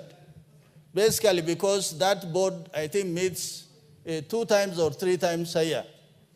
But a sub-county education board can actually meet every 2 months, every 3 months, or even every month if there is that emergency that is required to be attended to within a constituency or within a sub-county. With those remarks, I support this very progressive law proposed, and I ask all colleagues to support it. Thank you, Honorable Speaker. The Honorable Chematia, followed by Kathambi and Lesuda, in that order. You will get your bite, don't worry. And if you take as long, as few minutes as possible, you'll allow many members of parliament, including the honorable member from Gichogo, to have a bite at this. Just take about 5 minutes, although you are entitled to 10 minutes, but you can say in 5 minutes almost everything you want to say. Madam Kihara, I have noticed you. I can't forget you. Thank you so much, Mr. Speaker, and I want again say thank you for the opportunity, and also to congratulate my colleague, my friend, Honorable Wamaua, for her consistency in looking forward to making sure that this bill has come to the floor again. As you can see, the bill came into place in 2023. And this bill, Mr. Speaker, is one of the most crucial bills that we have to consider during this time of presidential education times. Mr. Speaker, it should also be known that Honorable Maua was a teacher before she joined this august house. And she comes with a lot of experience in terms of management. And if you look at her bill, it espouses so much the passion she has in terms of management. I like the way the current, she's trying to correct the situation that is there in the current structure of the education administration. Order, honorable members, order. The honorable member Twalib Abubakar, you don't cross the floor just like that. You go right to the end at the bar and come back. And honorable members, these rituals are part of our practice, and they should be respected and upheld. Proceed, Jemati. Thank you, Mr. Speaker. Sorry. And I want to, most members who have spoken before me have clearly put very good points across, and I will not belabor so much. But I want to say that this sub-county education office is going to enable and recorrect most of the injustices that has been happening within the education sector. Since the times of devolution, we have realized that education has suffered a lot of mismanagement problems. And this new board that is going to be put in place, which as Honorable Member Maua has tried so much to put it in a very basic way that is able to help the reports that comes from every schools in the sub-counties to be well managed within the sub-counties without necessarily going all the way to the counties so that it comes back again. Being the liaison now, they can be empowered through this bill so that they are able to make the decisions because they interact with the teachers and the schools in almost a daily basis. Mr. Speaker, looking at the challenges so far, it is the delay in decision making. As you know that education is children spend almost an entire year in school. And when decisions are not made in the right time, most likely the impact is going to be very negative in terms of results and in terms of quality of education when the management is not put in the right time and right place. Unlimited oversight capacity is also another thing, Mr. Speaker, that the county, sub-county, if empowered, are going to give us the best results. And many times, the quality in education is going to give us quality lives and quality in the country. And many times the education and exams management, for instance, Mr. Speaker. If you also look at in the bigger picture, I would probably propose in the future that for us to have these schools be able to be managed properly, we should be considering having very minimal schools within our constituencies so that we don't have schools, a lot of schools built all over the place. You can realize that every time you go and, like I'm a member of a county MP, you look at the schools probably in a ward, you have almost 10 to 15 schools almost in the same perimeter. This also contributes to mismanagement because of the unable proper management and handling. Because when you have many schools, definitely you'll have to, spread the resources so thin. You will also have, these officers will not have a lot of time and get proper reports. And we'll always realize that the more you have these schools that is not properly managed, the quality of education becomes so bad. I remember during our days and now, if you compare children who are in public schools today, in the villages, and compare those who are there during 844 times, early times of 844, the quality of education and quality of even the quality of teachers that we have today depends so much on how the schools are being run. And this is because we are looking at the quantity at the expense of the quality. I am suggesting probably in the, even as we cure this proposed bill of the sub-county board, that we should describe and elaborate what is a school. If we can have few schools in our sub-counties that describes the amenities that a school should have, and put it either day and boarding, and put it also in primary and secondary school, so that the management, even as we create and enable this sub-county board to be in place, it will be able to have schools that are built to last. If you look at schools that are built probably in during Moi time, the schools that we have today and we still depend on, or colonial schools that we have today, those are the schools that gives quality education because of all the amenities that is created within the same environment and gives the children and the pupils our own wellness. And this is what also helps in management. Even as we look at the sub-counties and cascading down the management of the schools, it is also good for us to also plan ahead and understand that it is important for us to have quality instead of quantity. Thank you, Mr. Speaker. My MP for Njoro.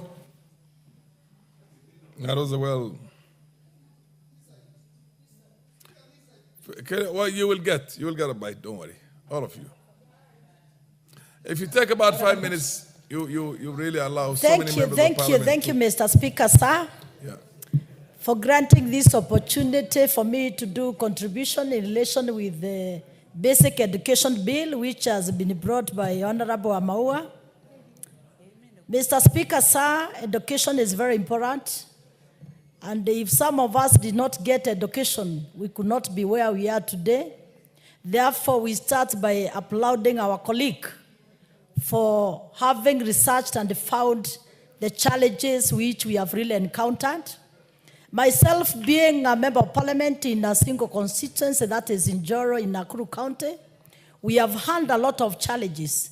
Therefore, for me, when I look at the bill amendment today, Honorable Mary is bringing here, it is a confirmation that we are going to have proper education management.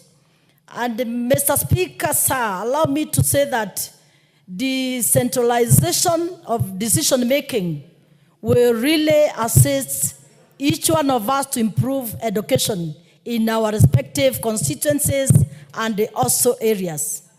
Mr. Speaker, sir, why I support the bill which our colleague has brought today, it is of the much challenges I have encountered myself. The registration of schools, new schools, is a big challenge in this country. We sometimes have some large constituencies where students walk for very long distances.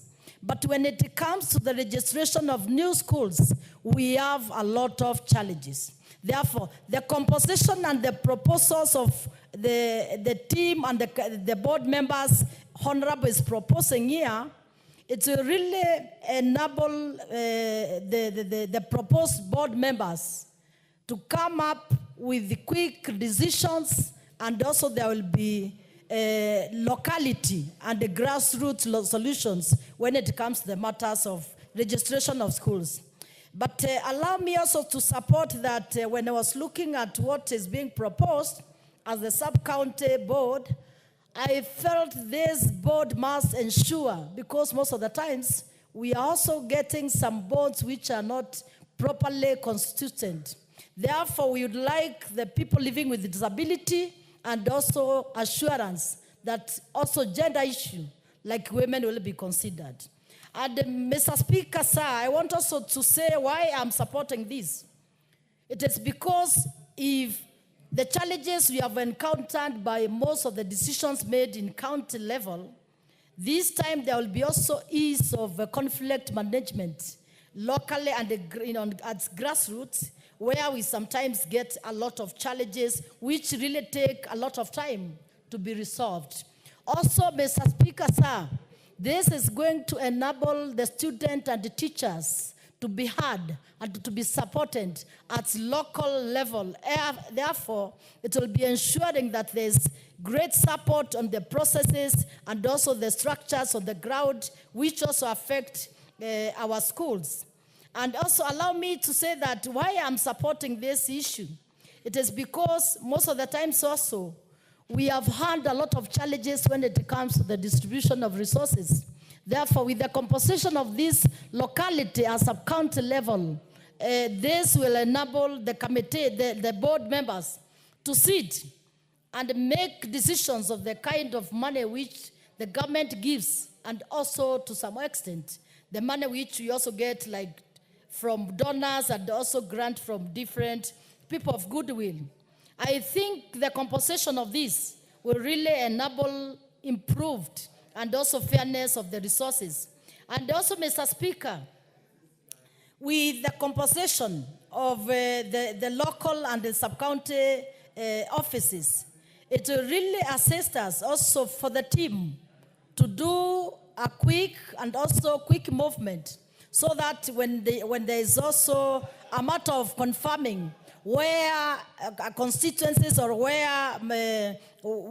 which levels can be improved, I think it will enable the board members to make quick actions, and also they can also travel and see purely, physically, what is to be improved and where. Therefore, I found also there has been a lot of challenge when making decisions. There has been a lot of delay when it comes to the matters of infrastructure, approvals, and the way I've said also the big challenge of the registration of the new schools. Therefore, Mr. Speaker, I'm supporting this, having seen the challenges our parents also and other stakeholders undergo in matters of education. Therefore, I find the Basic Education Amendment Bill by Honorable Mary, it is really going to be a solution to very many problems we had in this country. Okay. Therefore, for me, Mr. Speaker, let me thank you and take a few minutes so that my colleagues also can contribute. Thank you so much, Mr. Speaker, sir. Honorable Lesuda, if you take as few as 2 or 3 minutes, you will allow Honorable MP Geshemu also to have a bite at it, because I wish I had all the time. Honorable Malio and Honorable Besunda, I respect you all, but let's see if they take very little. Please take a minute or two to allow your colleagues also to have a bite at it.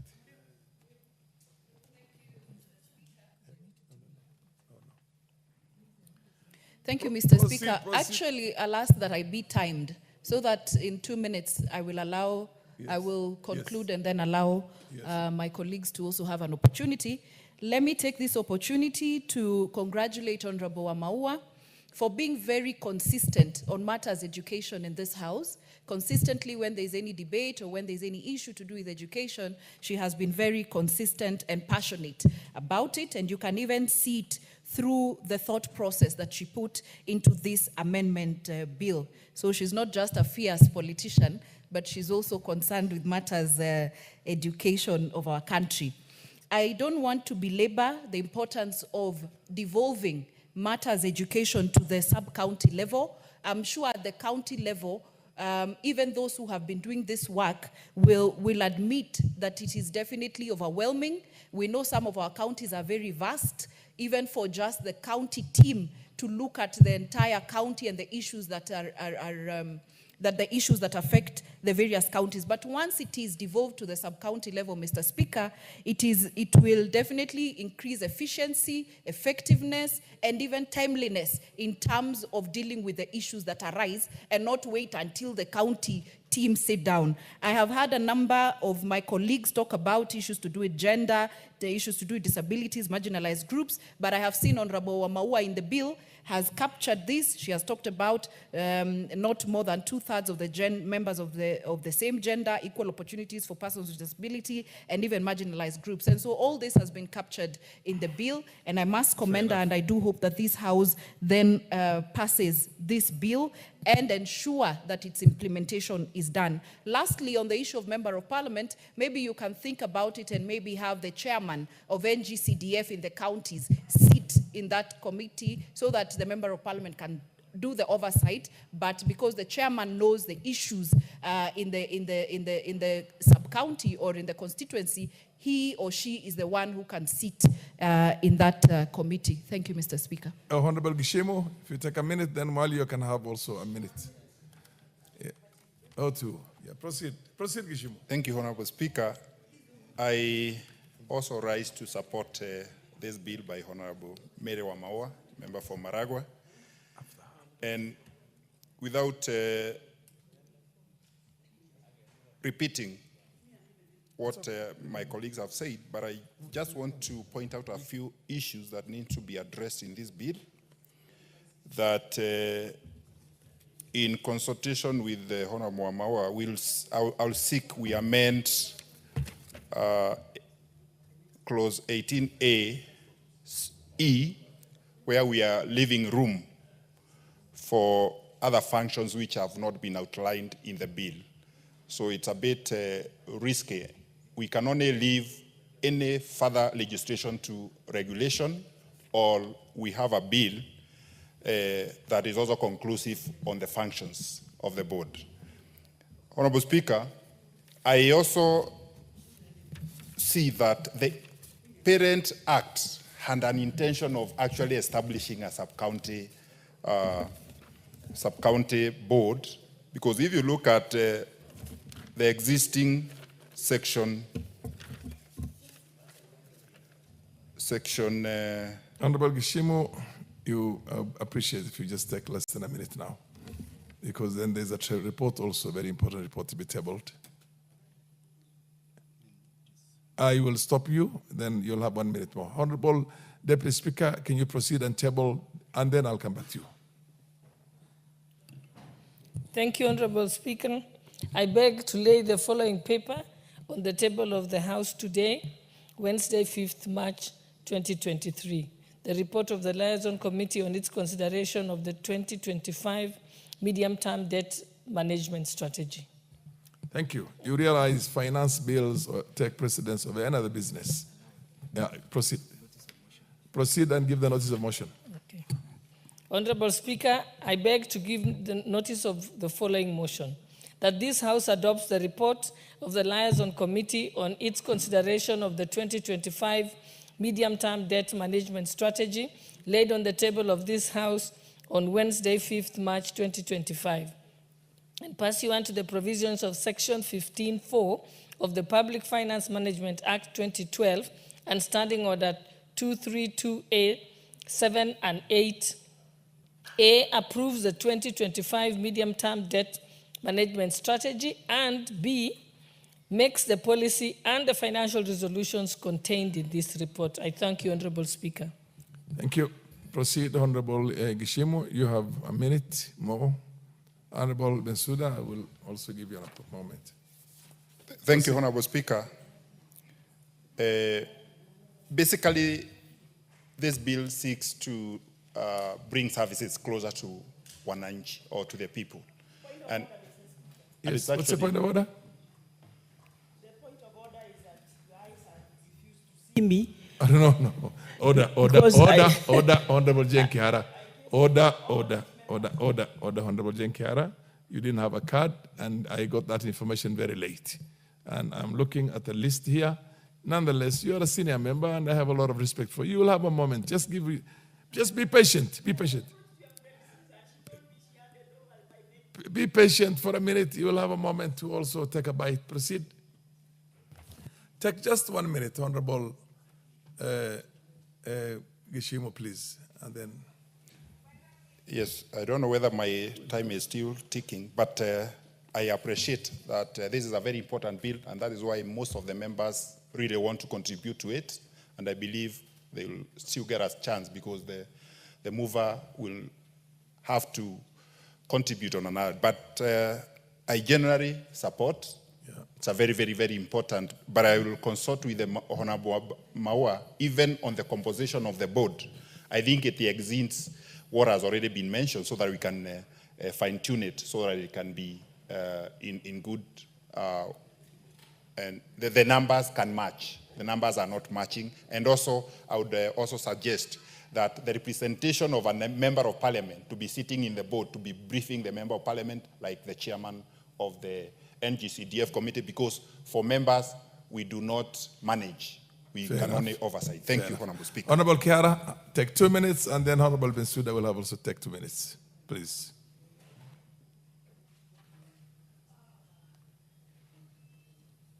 Madam Kiara, please give the mic to Madam Kiara. Yeah, you're there. It's there. Okay, thank you very much. Thank you, Mr. Speaker. I also would want to applaud Honorable Maua on this very progressive bill. You know, in this house, what we do at the constituency level mostly is education. I'm wondering, Mr. Speaker, on the name of the bill, because it's basic education bill, but I would believe the board will take care of basic, higher, and even TVET.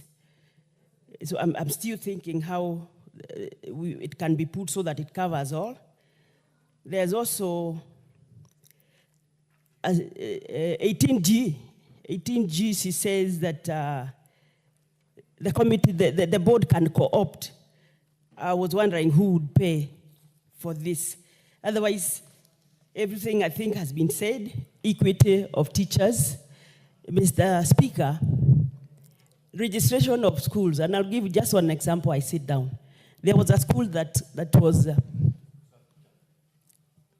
Mr. Speaker, I know there was a school that was condemned by the Ministry of Health. And to get that school deregistered, it took forever so that we put a new school there or new structures, because it has to go all the way to Nakuru. Nakuru has 11 constituencies. In changing a name of a school. So it has so much to do. And we also want to know, this money we disburse, how does it perform? It can only be discussed at that kind of a board. So I support the teacher in Maua. This is very progressive. Asante sana. Bensouda, take as few as 2 minutes maximum, please. Minutes, tafadhali. No. Thank you, Honorable Speaker, for giving me this opportunity. I rise to congratulate Honorable Mary Maua for this kind of initiative that is done. And I want to believe that your background is equally my background, and you are passionate about this. It will be a criminal offense, Mr. Honorable Speaker, if this went without a guru teacher like me speak over it. One, I support it on 4 basic facts. One, on inclusion of the member of parliament as an ex-officio, which I may deviate, but I have no problem in including the member of parliament as an ex-officio. Reason, all the problems to do with education, we are the representatives, and when we come to parliament, we are the ones who represent even the voices of the teachers. Having the funds manager or having the member of parliament as an ex-officio makes work to be smooth and coherent on issues of education. Number 2, I rise to support the Basic Education Act 2013 because it has touched about meeting of 4 times meeting quarterly. This will make or enable the problems, the challenges to be implemented. Number 3, I rise to support it because of the issue of monitoring and evaluation. Honorable Speaker, I'm a guru in M&E. One of the things which fail us as a country, resources are disbursed and mechanisms of monitoring and evaluation are not implemented. I want to say, Honorable Speaker, just 1 minute, in regard to teachers and the functionality of the board, the sub-county boards, they will not be effective, one, without adequate resources. Okay. And I want to finalize by saying, on teachers' recruitment, a number of schools in the wards, where I come from, where I'm born, is Homa Bay Town, Kanyada West. Okay. There is a school called Radiro Primary School. It is always given a teacher who retires every year. Okay. The retiree. This business should be checked by the sub-county, the board. Yeah, the Honorable Tonui, take exactly 1 minute, and then we adjourn this matter. Please give Tonui 1 minute. Proceed. Thank you, Honorable Speaker, for giving me this opportunity also to add my voice on this important bill, the Basic Education Amendment Bill 2023. First, I want to commend Honorable Maua for coming up with this progressive bill. The purpose of this bill, Mr. Speaker, is to bring services closer to the people. I support all what my colleagues have talked about. In my county, Nakuru, it is very huge, 11 sub-counties. So the county education board has a lot of work. They meet very rarely, and there are a number of issues in the sub-county. So by creating this sub-county, the services will be moved closer. Monitoring on infrastructure funds and quite a number. This motion is still going, this bill is still coming up for further debate. And when we come back to debate this bill, you will have 9 minutes, the Honorable Tonui.